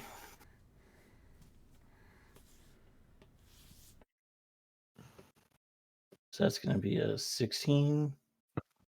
Okay. And we'll just go ahead and call the other one 16. Now the other one's rolling. Looks like it's gonna be 10. Ugh. All right. So the first one I'm going to say is Flurry of Blows. Flurry of Blows is unarmed.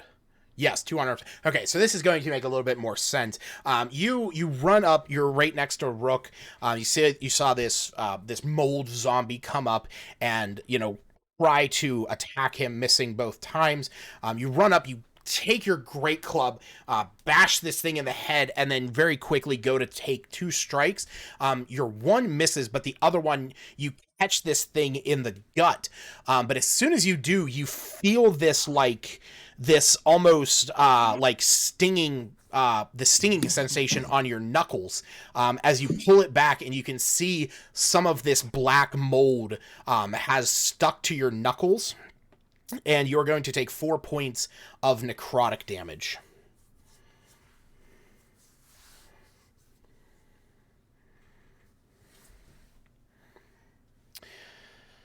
And I believe that is everything on your turn. Yeah. Okay. All right. The one in the corner over here is going to come out. You actually see it is now that Willow and Osprey are able to see this one. Like I said, you can see that it is clad in pieces of black and red armor, but most of the equipment has just now laid strewn across this room. But this one is yes. So Rook and Tor, I need the 2 of you to make me Constitution saves.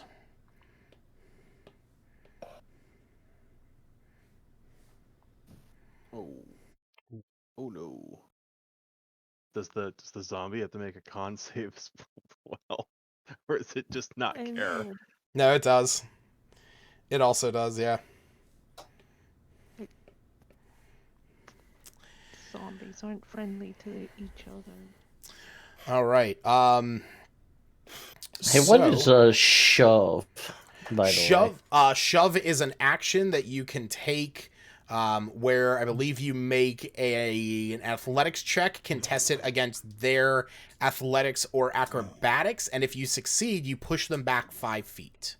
only 5 feet. Only 5 feet, but I mean, technically, I think as a monk, you can use. I think I can use it as a bonus action. No, that's actions in combat. Yeah, I don't know if you have anything. Oh, you know what I'm thinking of? I'm thinking of Willow's spell, throw hands. Once you get that up to once you get up past level 5, you get 2 of them. You can push with each one because you can make an attack or you can shove with each hand.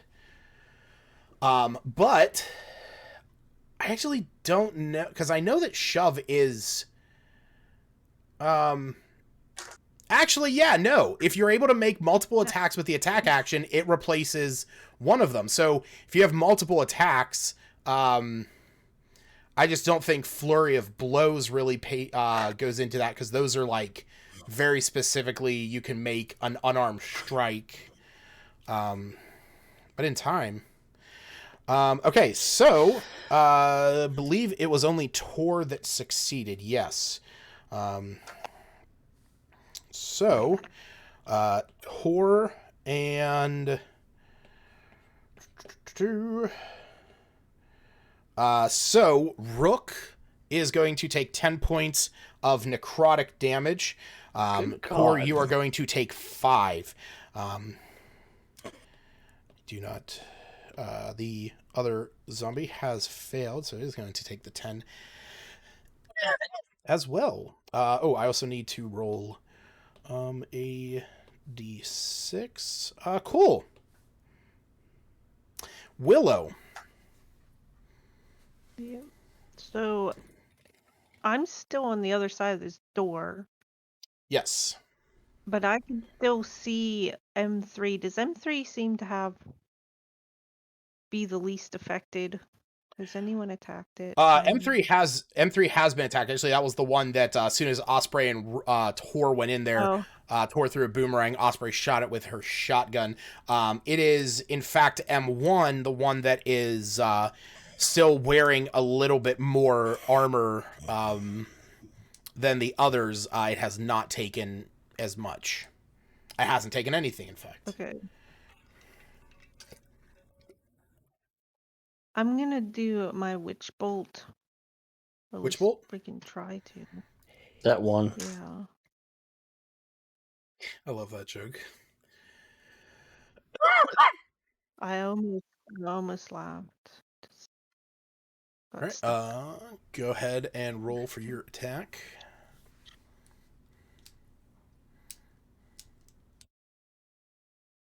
Ew, why? Unfortunately, that misses. So, is there See, I anything? told you I wasted my 20s. Hey, you got some. I gave you some spell slots back. Wasted my So, 20s. is there anything else you would I'm like to terrible. do on your turn as a bonus action? No, because currently can't. Right? Well, My you could convert sorcery points, but that's up to you. not currently. Okay. Also, keep in mind, I mean, you do have the ability to like twin a spell, so. Yeah, I was considering it now, and then it would have missed, and I would have been pissy. Well, you roll twice. You A roll for lot. each attack, so. Mm. Um, Oh, I but wasn't doing it this turn. okay, Osprey. Um,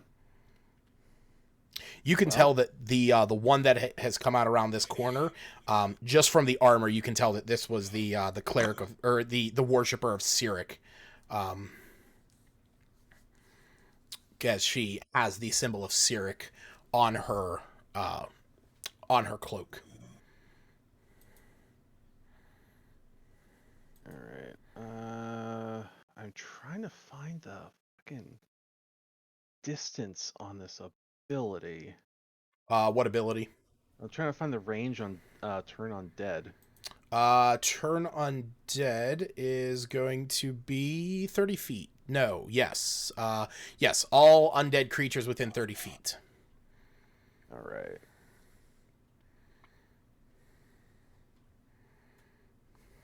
So that would be Oh, they're all within 30 feet then. 25, 30, 20. Yep.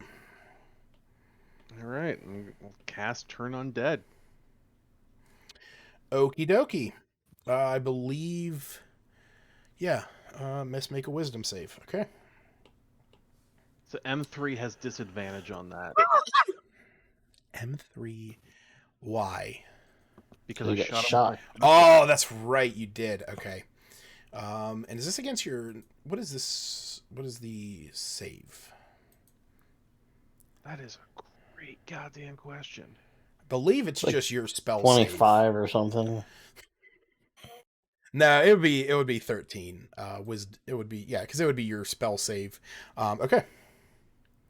What was my spell save DC? Your spell save DC is 13. All right. Well, But one of them does fail. I'm going to say that it is, in fact, the worshiper of Cyric that failed. You see that that one sort of turns its head, still with a little bit of its previous life faculties. It turns around and it has this glare in its eyes as it looks at you when you shout this out.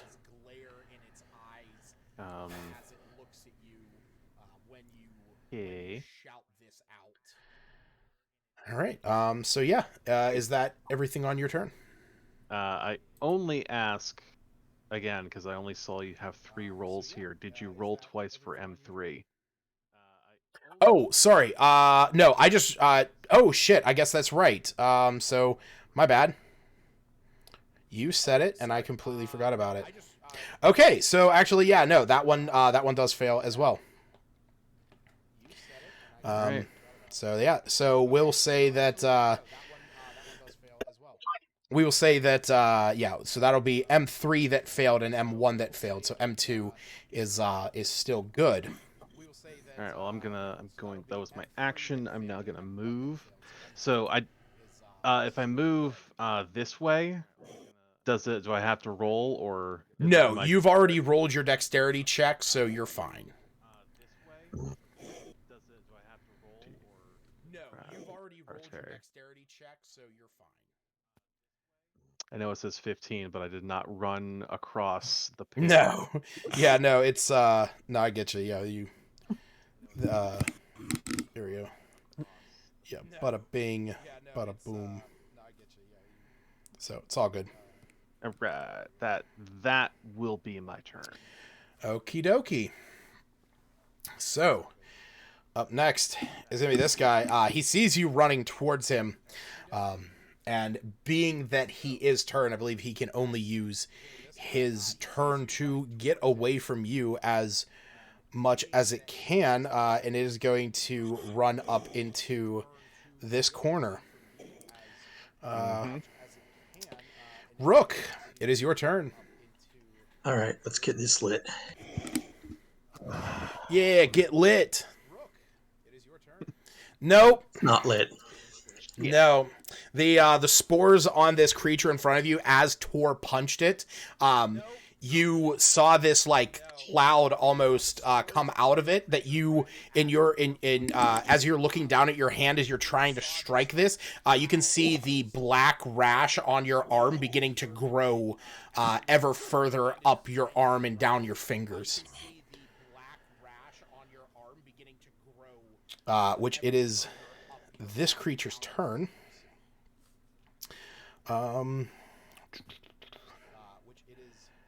So that is both against Rook. And it's going to be Tor's turn. All right. Beat the shit out of it.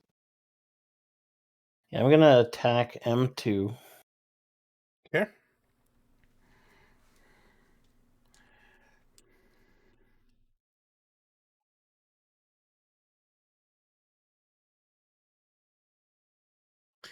My buddy James was watching the stream when we first started, and I completely forgot that I had the D&D Beyond overlay on there, so anyone who's watching can see all of your hit points in real time, as well as click them and see their character sheets. Ooh, that's pretty cool. Yeah. I think I was gonna ask about that when I was watching roleplay. I generally do not change it from week to week because I wish they would have a faster way of doing it on OBS, because I never pull up Twitch. It'd be interesting to see just while we're playing, because instead of asking each other or whatever. Yeah, if you have the stream up. Or you can just download the D&D Beyond mobile app, free on all platforms. Not a sponsor. Okay. How much they pays you? I wish. So 13 damage in all. All right, sir. 2 more Constitution saves. Yeah, I know. That's why I didn't flurry. Boom, boom. I'm just gonna have M3 in the back there. I'm just gonna keep shooting him. He can just disperse. That's a fail. Spores. That is a fail.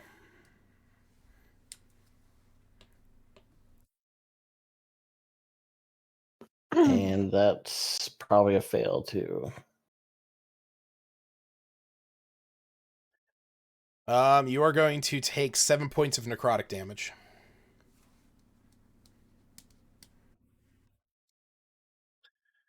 All right. It's this guy. He does not like the fact that the two of you are trying to light this fire. He's also running. Oh, fuck!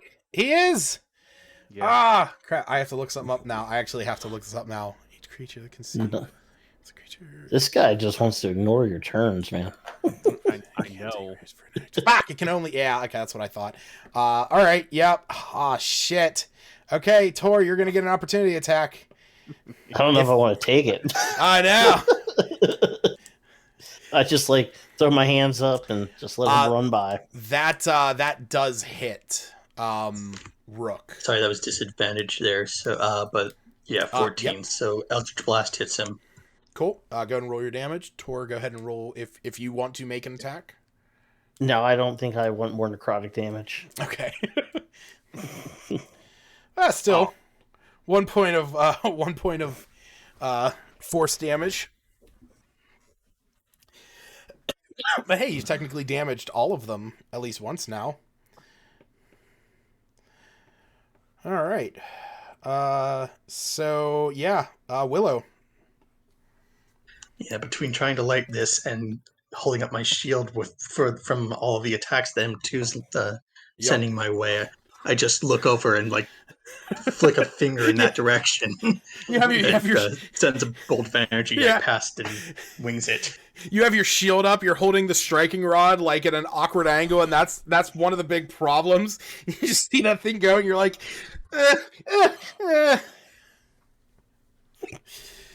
All right, Willow, what are you looking to do? Just lightning dart. Alrighty then. Yeah. No. Yeah. Okay, go ahead and roll to attack. Yep. Wait. Yes. What do I roll for that then? You just make.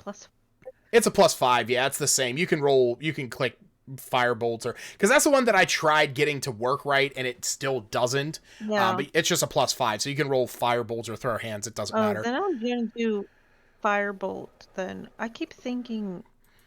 Lightning Dart has the effect where on a miss you can redirect it to a second creature within 10 feet of the original, dealing half of the available damage. But if you're doing Firebolt, there is not. There isn't a second creature within range. Well, there is. There's Rook and Tor. There is? I don't. Yeah. Okay. Hey, I'm just saying. There technically is. Pausing. Okay. I'll go ahead and roll the damage. I mean, all the no damage. All right. It just skims him. As you shoot this thing, it kind of reels back from the fire. Some of the mold spores around it that are in the air, filling its space, begin to ignite and flicker. Osprey. Shoot M3. Gadoki. Because I hope that if I kill it, it isn't gonna spore up anyone near him. So shoot him. Yeah. Yeah, roll that beautiful bean footage.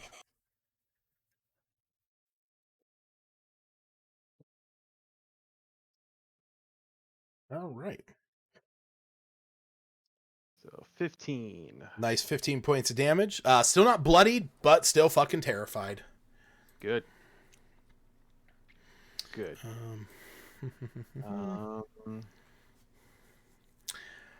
How are you, Tor? How are you looking? I have taken 16 points of necrotic damage. Oh. How much do you have left? I actually have 20 left still. Oh. All right. So I think Rook might be. I've taken about the same damage, but I'm at 15 total.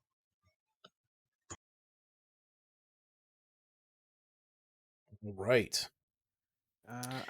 I guess technically I'm bloodied.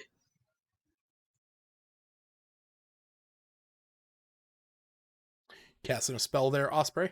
I'm thinking about it. Yeah, why not? All right, I'll throw a healing word to Rook. Cool.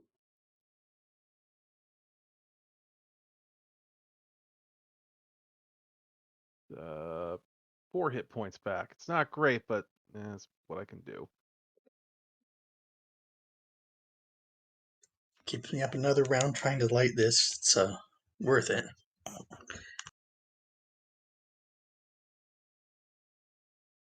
Although M2 hasn't managed to do much. All right. As it is now the dwarven warrior's turn, the mold zombie up in the corner, as this blast of shell hits this thing in the back. You see it turns around to face you, Osprey, and begins to charge at you. All right. Right. I believe that is a hit, and that is a miss. Okay. You're going to take 5 bludgeoning damage, as well as 2 necrotic.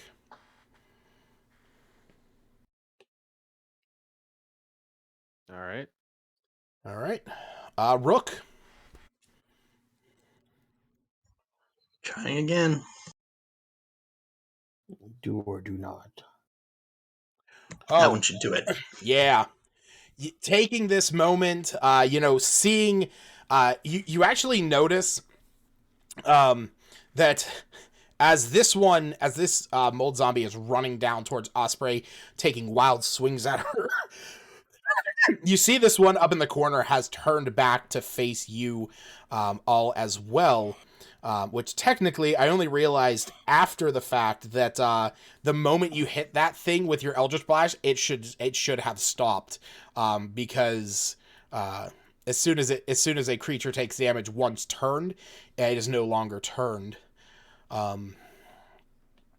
But from this, you are able to light the fire in the room, creating a bluish glow that encapsulates everything I need to see the range. Christ alive.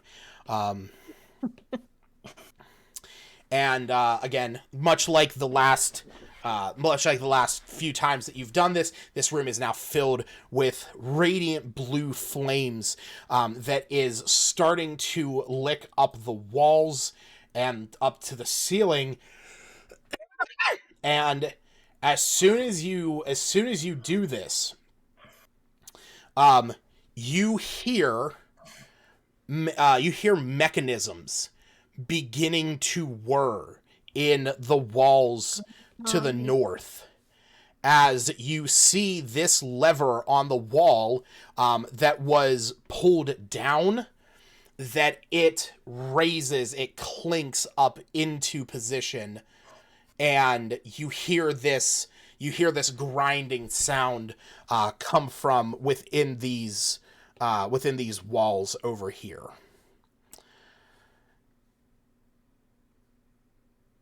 And it's his turn.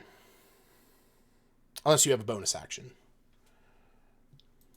I'll toss on True Strike just in case. Okay.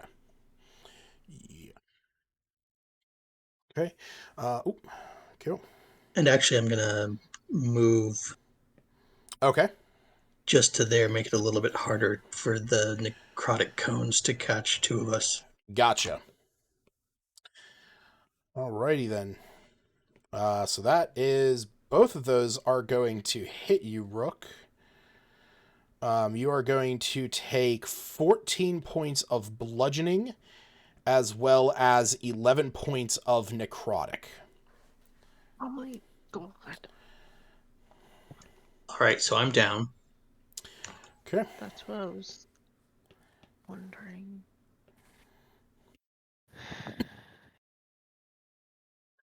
Tor, you saw this thing as soon as, oh shit, actually, wait. That is, I need to roll, yeah, no.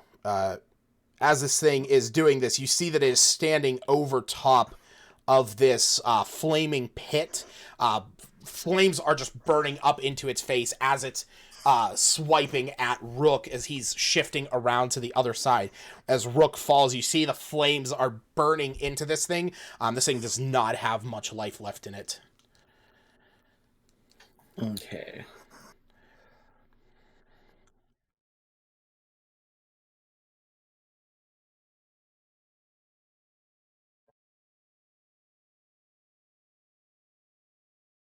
Ah, fuck.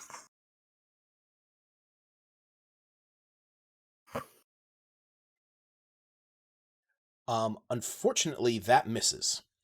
I'll go ahead and do my unarmed strike. Okay.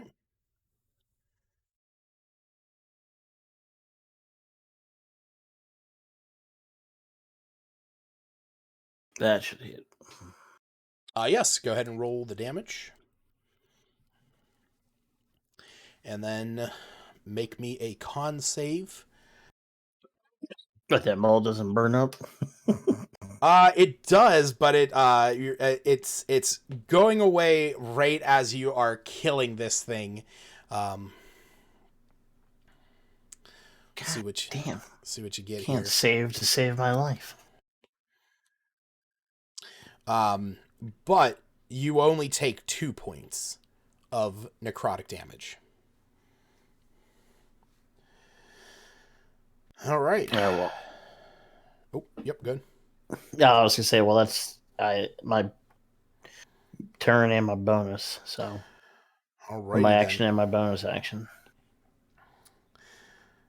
This creature is going to move down. You can see that the radiant flames are burning into it as it's going to attempt to attack you, hitting both times. God damn. Tor, Gets you 17 take... both times? Yes.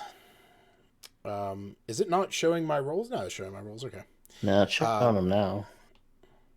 Yeah, so you are going to take 17 points of bludgeoning as well as 10 points of... 27 points of damage. Yes. Well, that puts me at negative... That's all damage. -9. Oh. All right. So the two of you see Tor and Rook go down as these radiant flames are billowing up, starting to burn. And apparently empower the zombies. Yeah, the fuck that's about. You definitely can see that the flames are burning them. Willow, it is your turn. They're just mad now. Yeah, they are very. Mad now. Christ. I'm gonna try and go in there and pick spare the dying on one of them because it's an action. Okay. It's not a bonus action. Right. Yeah. So you would need to make a dex save to get across there. Okay. Where's my dex? Oh. Or sorry, not dex save, dex check. Yes. Well, I guess for you it's the same either way. So, you see that your two comrades have fallen. You start to make your way up and out of here. You get along the side of this pathway, but in that same spot that Rook slipped in as you begin to fall down into the pit. And you are going to take 5 points of slashing damage. You are currently 10 feet down in this pit. Whoa. Good luck rescuing yourselves. Can I do anything to try to get out? Or would that take up my action? You would have to use an action to climb out of there. Because you don't have a climbing speed, you would have to make an athletics check to try and climb your way out.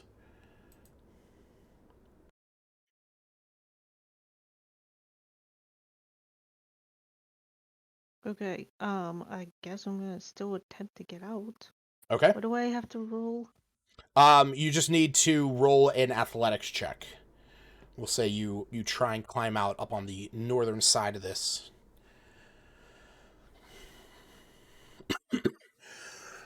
Oh my god.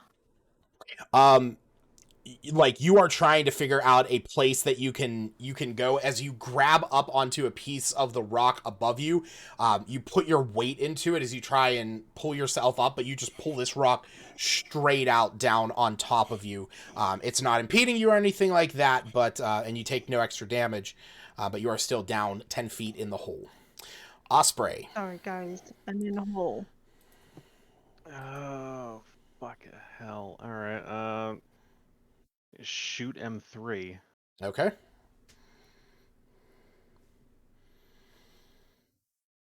Yep, definitely hits. All right. See if this fucking kills him.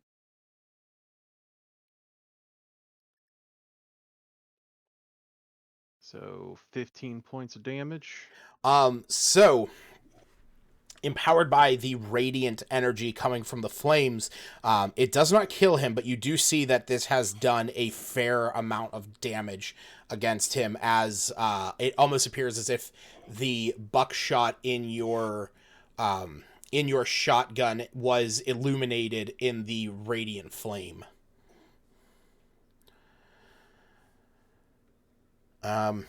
He don't like that. Well, that's I don't care. And both of his attacks miss, because now he has disadvantage. All right, I need to click a button, and Rook, what you need to do is on the bottom left of your character sheet, click the little die, click a D20, and make sure that you change that to roll, instead of rolling to everyone, you roll it just to the DM.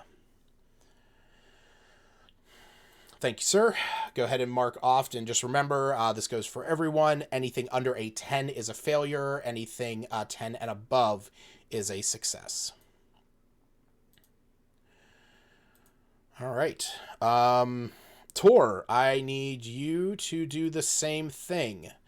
Again, bottom left, roll a straight up D20 and make sure that you change it from rolling to everyone to just rolling to the DM. Can we Does it give you that option after you click it? inspiration point? Once you click the D20, you'll see Got it. like a Yeah, new yes, thing pops out, and it'll say to everyone, and you can change that to DM. What were you saying, Stacy? Is this an instance where you can use inspiration points? Technically, I have never said you couldn't use inspiration on death saves.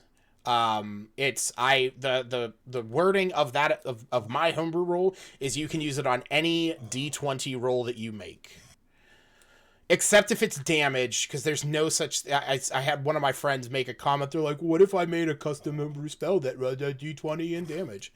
Like, fuck you. Okay, so yeah, go ahead and mark that on your character sheet.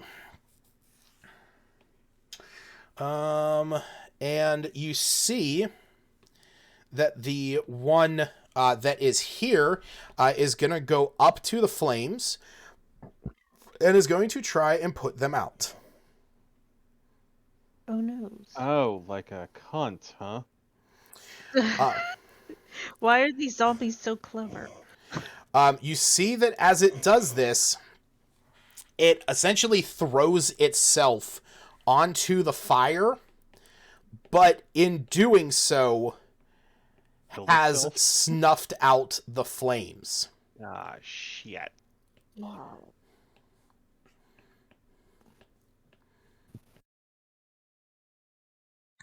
Yes. Am I a zombie? I'm sorry? Am I a zombie? No, You're moving me no, around I had to move you around to get to the token layer. All right.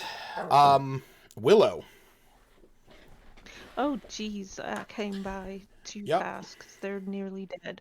Athletics check to try and get out of the hole.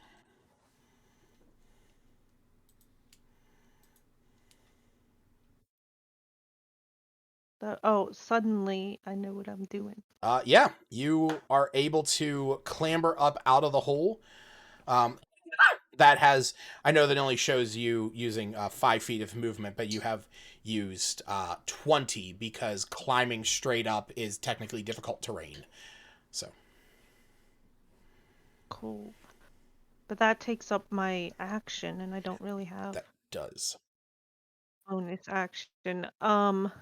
Technically, you do, because you could quicken a spell. So, huh? Quickening spell that has one action becomes a bonus action. Just saying. Save it. We got another room. Don't use your sorcery points on this. We only got one enemy left, and I don't think he's long for this world. Neither are we. That's what I was thinking.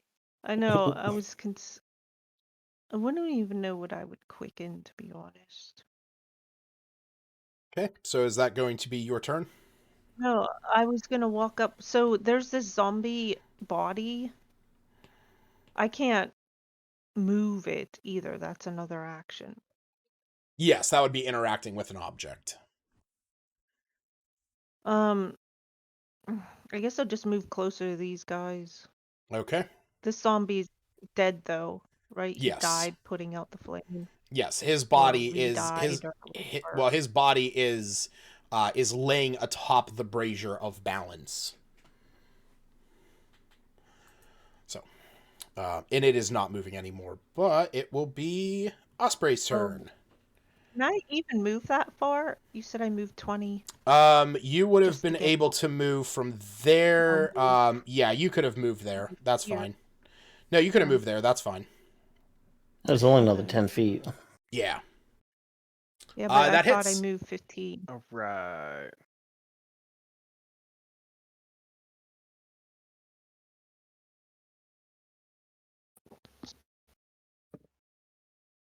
Uh, 14 damage. All right. With one more blast to the chest, you open up a hole in this thing's body, destroying it without prejudice. All right, let's go. Let's go make fucking medicine checks. Stabilize. Medicine check? Well, Oh, I was I thought Stabilize. scare I was gonna say, the yep. dying twice. So it would be They're stable. just to double check, make sure nobody dies. Yep. Thank you, Rook. Tor, if you.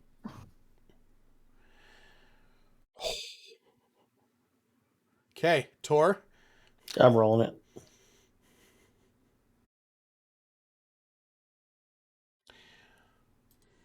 Osprey. I'm gonna What? send. I'm gonna. What? Okay. I need to message you something really quick. I don't like secret message from DM, and I'm not even getting one.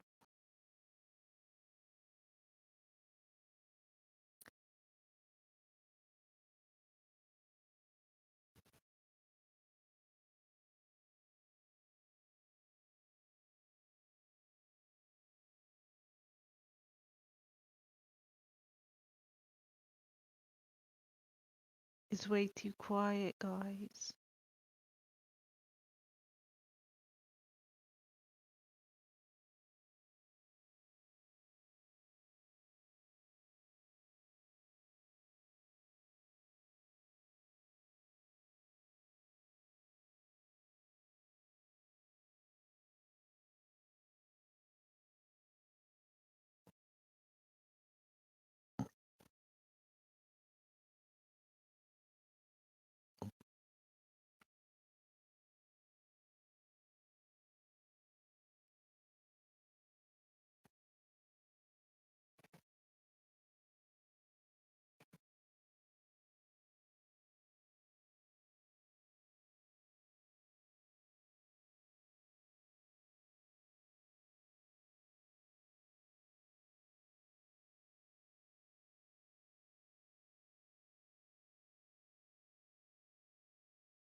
Okay.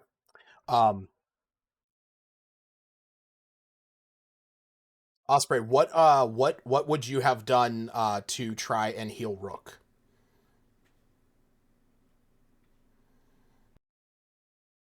I would perform a medicine check to stabilize him. I have Prayer of Healing, which would heal all of us, but it takes 10 minutes to cast. I Right. just want to be able to stabilize him so I have enough time to cast that spell. But I can with Spare the Dying. Is initiative over? Um, I always try and play through this moment maintaining initiative until these checks are resolved. So I'm gonna go back as technically I did move on from Osprey's turn before resolving everything she would have done. So because you used your action to kill the zombie, so you would still have a bonus action or anything else you want to do. What type of action is it to use a healing potion? Bonus action. Then I'll use that. Okay. You go up to Rook, and as you go down, open up his mouth, you start pouring the potion in. Just your natural, you almost feel like your natural cadence to grab for the body and like checking a pulse. You can feel just the faintest heartbeat beginning to slip away as you pour this down the throat of your tiefling ally. Go ahead and roll the 2d4 plus 2.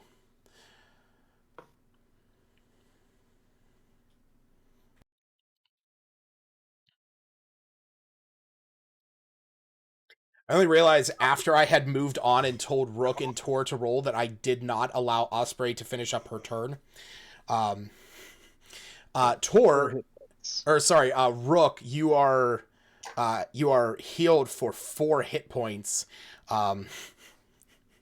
If I will show you guys what I saw on my side. Here's roll 1, and here was roll 2. Because I had jumped the gun, Rook would have died. Got a You got a 1, which is 2 death fails. immediate. Oh, I thought it was immediate. It's not It was immediate 2. death, but it counts as 2 failures. And we will say that on Tor's turn goes by, it comes back to Willow, and you said that you are going to use your action to cast Spare the Dying. Yeah, just to get him up, and then we can decide. Well, keep in mind, If he Spare the Dying needs- doesn't get him up. It just means that he does not have to make death Only- saves anymore. Okay. So- I thought it meant when I read stable, I think they're like Right. The creature has 0 hit. confident. No, yeah. Stable just means that you're not making death saves. So if that's what you want to cast, that's fine. At this point, we will stop initiative. Tor, you don't have to make death saves at this point. But you guys But he's have still free action. He is still down. 0 HP and Correct. unconscious. Correct. He is I still guess down. I would. What do I have in here? Well, I know he I has have the 2 healing healing potions on him. Oh, that would help then. All right. So if you're gonna crack one, On his own healing potions if he's Crack got one of those 2 and- on him. pour it down his throat. Who that's rolled? you do. You're the person administering it. What do I roll again? 2d4 plus 2. That's funny. I was looking around my room and I realized how many things that I have that are red. They're like little fidgety things. Like I have a pen with a Power Ranger at the top, and I have this like little bean pod thing and a like little finger trap with marbles in it. And then like I also have my other fidget toy, just a pair of kitchen shears. Yes, Don't run with them. Why are scissors a fidget toy? All right, Rook, you are Racing and back up dicey. with 5 hit points. Rook or Tor? Sorry, Tor. No, you are right, Tor. My bad. Wait, why can't I see? Why didn't it? No, +4. Oh, yeah, sorry. 9 hit points. My bad. My bad. But it didn't show. Oh wait, no, it's 2. Oh, yeah, it did. It's Never mind. 2d4 plus 2. Yeah, so it'd be 7. plus- 7. Okay, we're Sorry. good.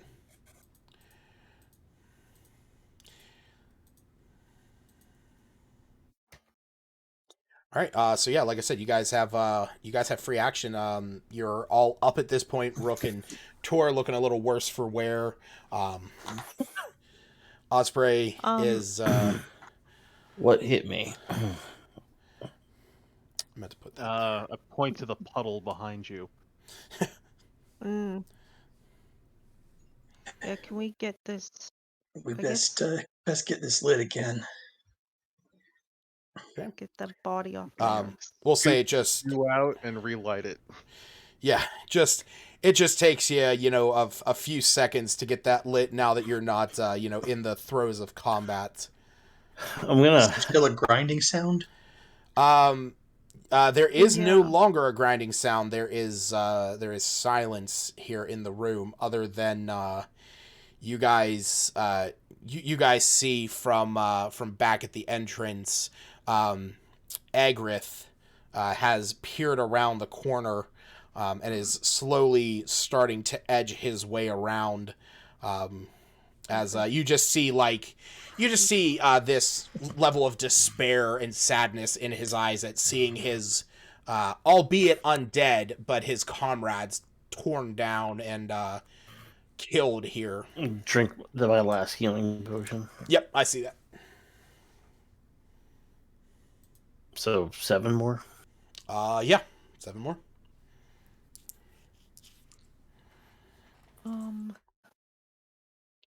So we heard all that noise, but we didn't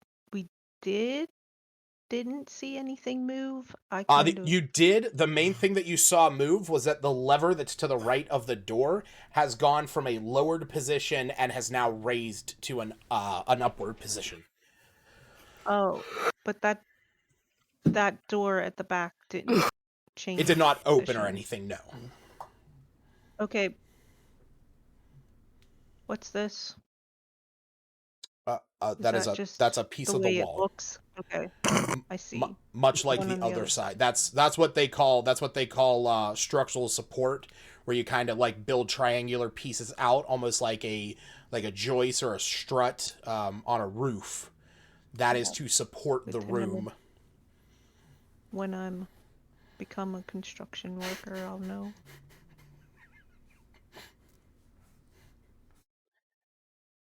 I'm sorry. Like, there was 2 other rooms that had those features. And I was waiting for somebody to actually question that was something. I feel like I was wondering if I've seen them before, but I didn't. So No. Yeah. They So were... do these bodies have anything on them? You can see everything that is on them is basically covered in this black mold. Most of what they had there is pretty much garbage that was directly on them, but you do see that, just kind of strewn about the room. There are a few different things. You see the warrior's sword and shield set up in one of the corners. The worshipper of Cyric there is a short bow in the one corner as well. The mage, you don't really see anything on him, you don't see anything laying around, but on him you actually do see attached to his hip is a what looks to be a spell book, but the black mold has degraded the pages down on it. Retrieve my boomerang. Okay. Since those things only return if you miss. Yep.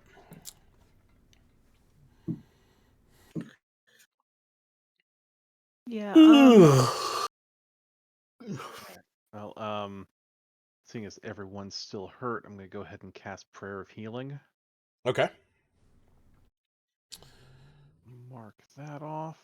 Do we have to bow our heads and respectfully All right, everyone gets be 9 hit church-like? points back. Actually, roll me an additional D8 there, Osprey.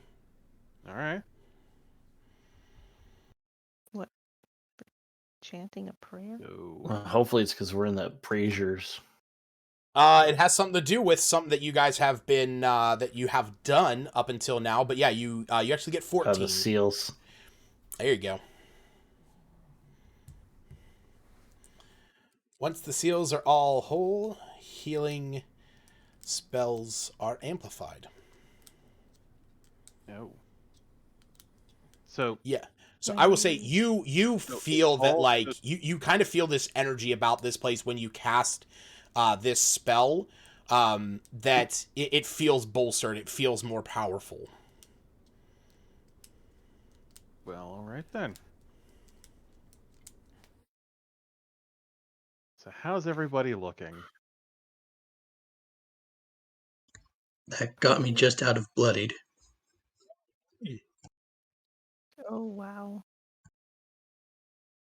but I still have the healing potion we just got. So I'm at 28 of 36, so I'm yeah, I'm gonna take down that too.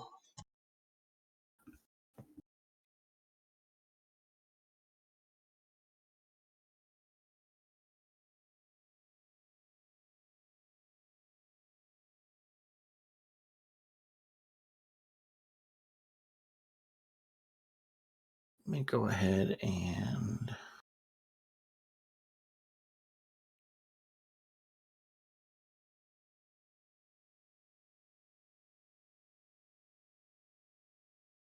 all right. I have removed healing potions from my inventory.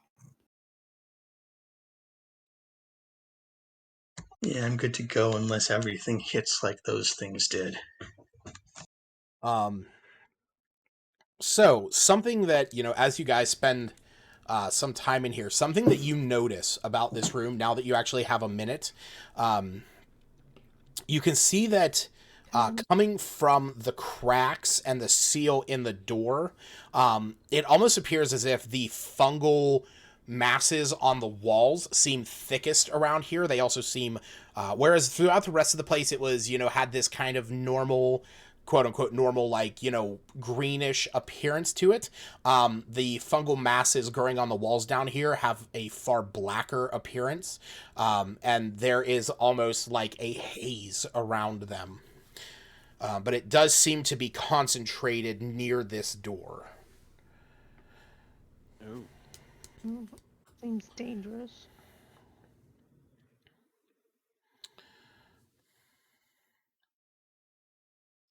See, like I said, you see Agrith kind of walking around, just like shaking his head at the bodies on the ground.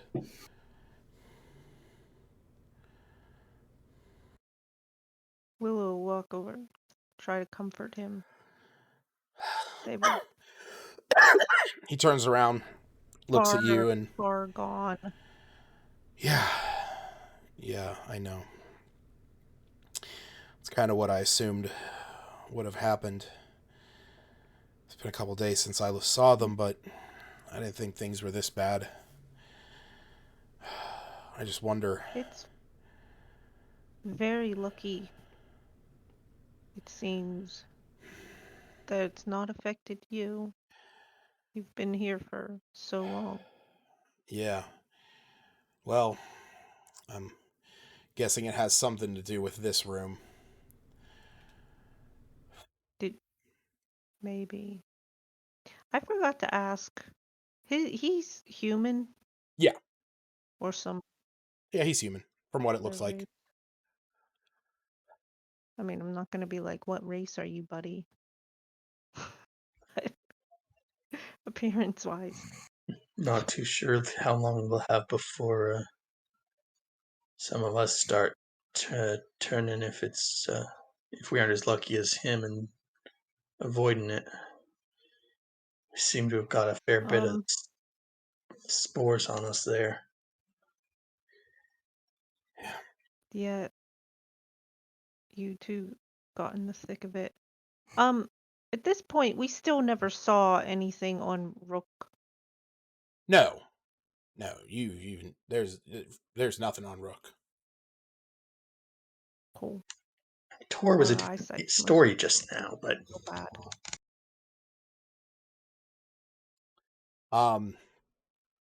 And as you guys are healing up, you see Agrith. He goes up to the tiefling's body, and you see him going through a pouch on his side, and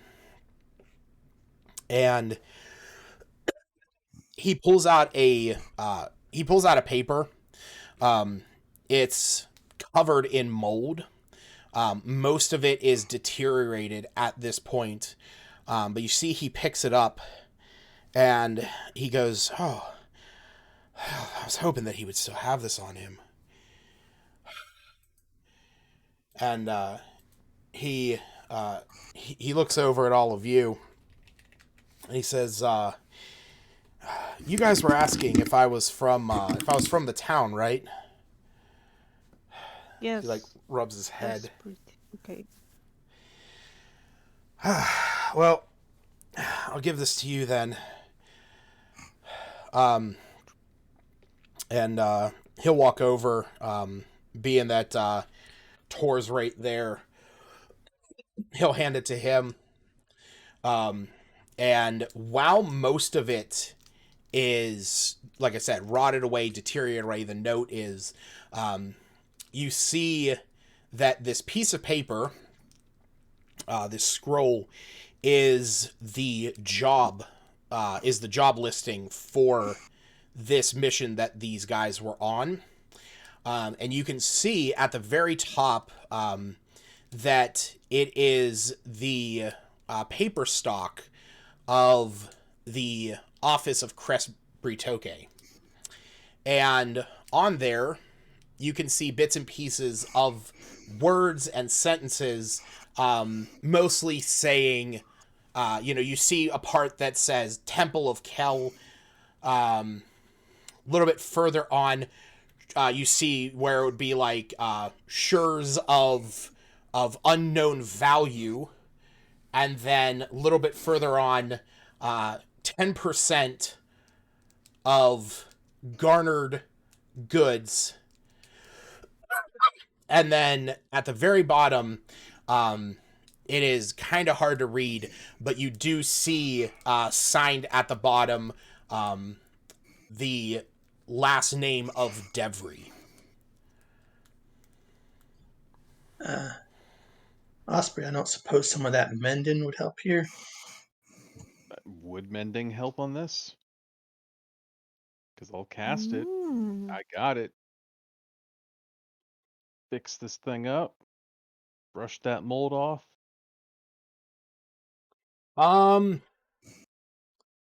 He sits there and thinks like, shit, and I gotta write the rest of this thing out.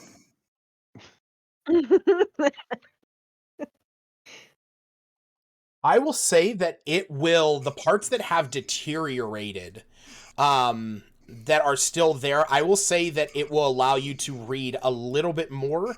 I would say a combination of mending and something like prestidigitation to clean a soiled object.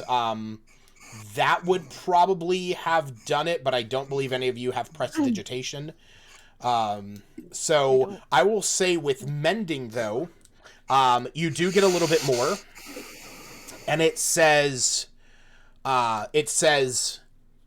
break into Temple of Kelemvor, and then further along it says lists of treasures of untold value, and then a little bit further on that says offering 10% of any goods garnered.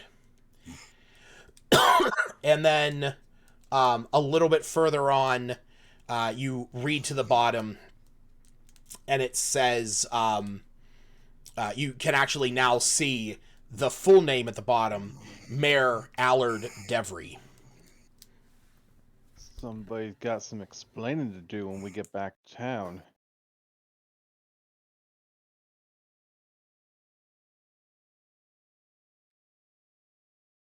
Son of a bitch. And you see Agrith standing there, and he's like, so, who is this guy? I remember when you said the name of the town. I remember it was familiar.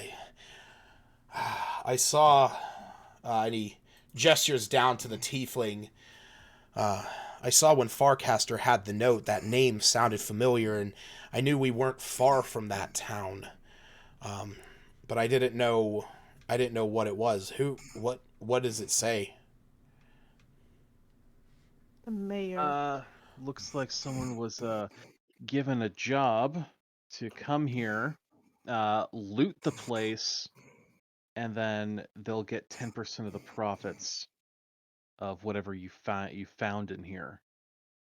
Yeah, Farcaster did say that we were going to get something good out of it, but he didn't really say what. I mean, Why come down here on that deal? I mean, you could just blow off the contract and take whatever you found anyway. Farcaster, he's a good guy. I mean, most of the jobs that he took on was just going into crypts and stuff like that, places that had stuff. Some people heard about something in there. We head in there, but he wanted to maintain his reputation. He's a good guy. So, got a feeling that the fat slob of a mayor that we are cleaning up the mess for may have inadvertently started this outbreak. Yeah, Bring you all in here. along with the follower of the Mad God there. Yeah. Yeah.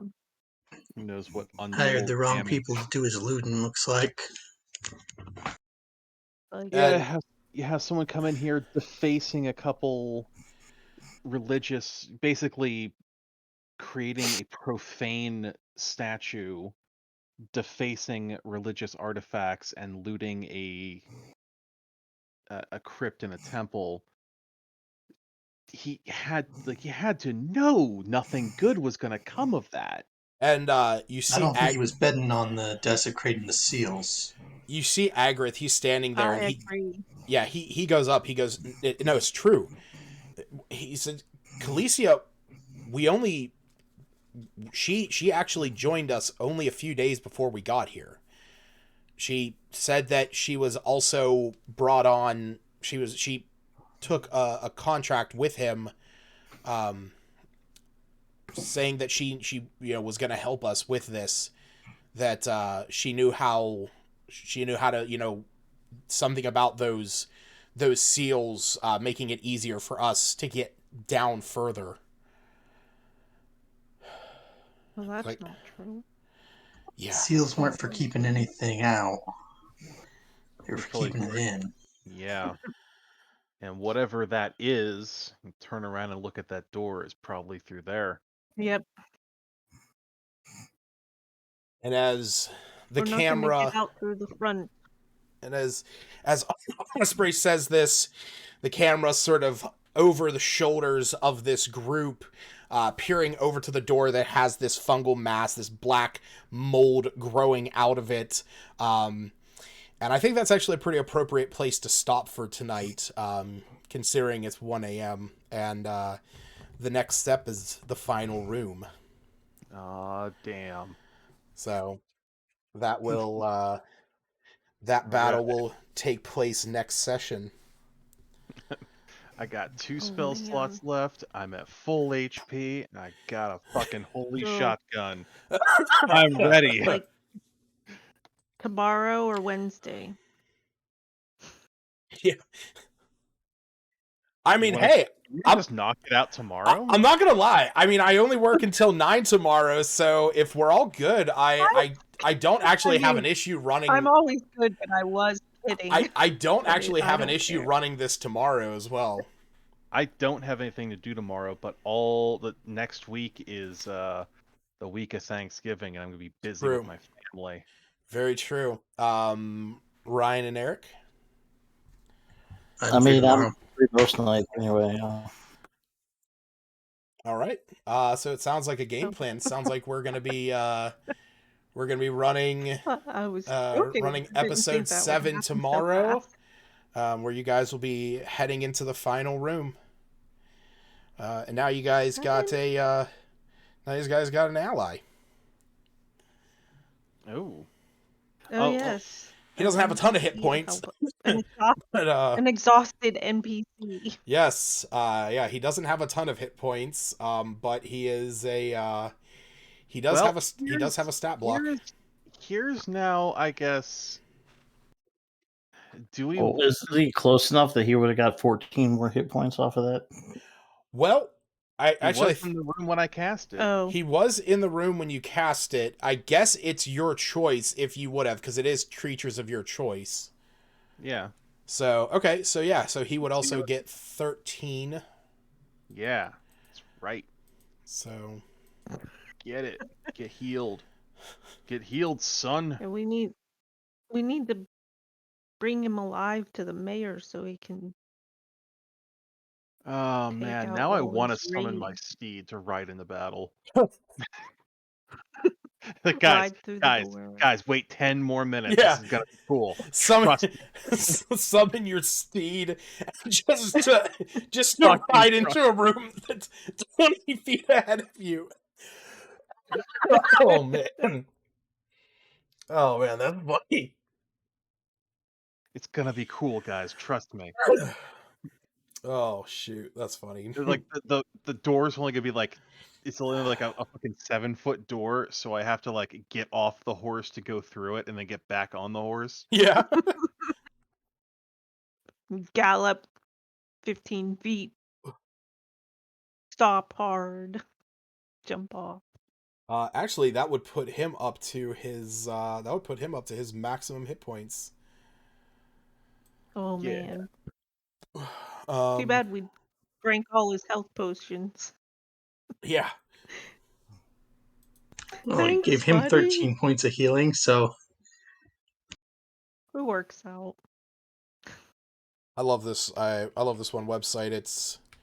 There's a wonderful website called RPG Tinkerer or Tinker, where you can do a NPC generator, and you just put in like basic stuff, and it's honestly boiled down to where instead of like rogue ranger or something like that, it's like strength combatant NPC, berserker, holy knight, hermit, militia, knight, pikeman, soldier, and then dexterity combatants, pirate, scout, scoundrel, spy, swordsman, and then casters, and then support, and then non-combatants.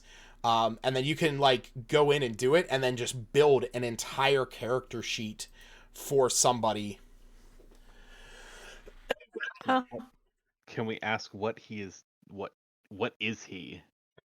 So he is Agrith is a scoundrel. He's a rogue.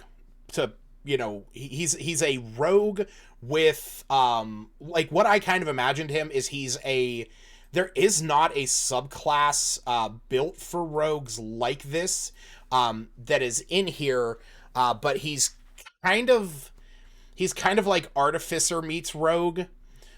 Where he's into like making his own stuff, like he made his own bombs and stuff like that. Yeah.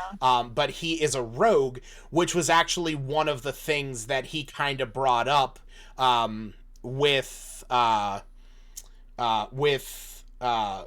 Calicia, because she is also a rogue. But they don't have alchemists in 5e. They do. I mean, that's kind of his background. Like that's what that would be. Not necessarily his class. So, but yeah, he is a scoundrel, and he has he has a +1 dagger, and top of that, he also has that shield. Yep, giving him a nice 16 AC. So he only has 16 hit points, though. That's a thing. NPCs. What can you do? That's it. It's true. What level were this party that were adventurers and so used to adventuring? Well, I mean, he was technically level 3. So, because he said that he's been through a few dungeons before and yeah, yes, he has made his own bombs. That is Seen a it. thing or two. All right, well, that sounds good. To finish this Bomb up. out of a potato. It's called a bomb to tear. Oh yeah, yeah. Here's his. I don't know if anyone knows where I got that from. I don't. There's his stat block. It's a Cheech and Chong movie. Gotcha. Korskin brothers. Because pomme de terre is potato in French. Oh, okay. It's a bombe I de terre. didn't say female. I thought it was a he this whole time. It is. I just never changed that. Hey, why you gotta pigeonhole my gender? Yeah, you know what he looks like. He goes by He's gender fluid. This is biology. The other one is preference. Gender fluid. Yeah. Cool. Biological. Maybe a little more progressive. Gotcha. Yeah. What? Honestly, I'm far more progressive. Oh man. 30 feet. It's been a while since I had to use this site to actually make a stat block. Be nice to have a another melee character. Yeah, he's Yeah, if he's going to be going in for melee, I could cast protection from evil. true. Can't wait till next session. Tomorrow. Well, it's only later tonight. I know. That's the crazy thing. Oh shit, I should probably stop streaming. Yeah. Speaking of which, I've got to be up pretty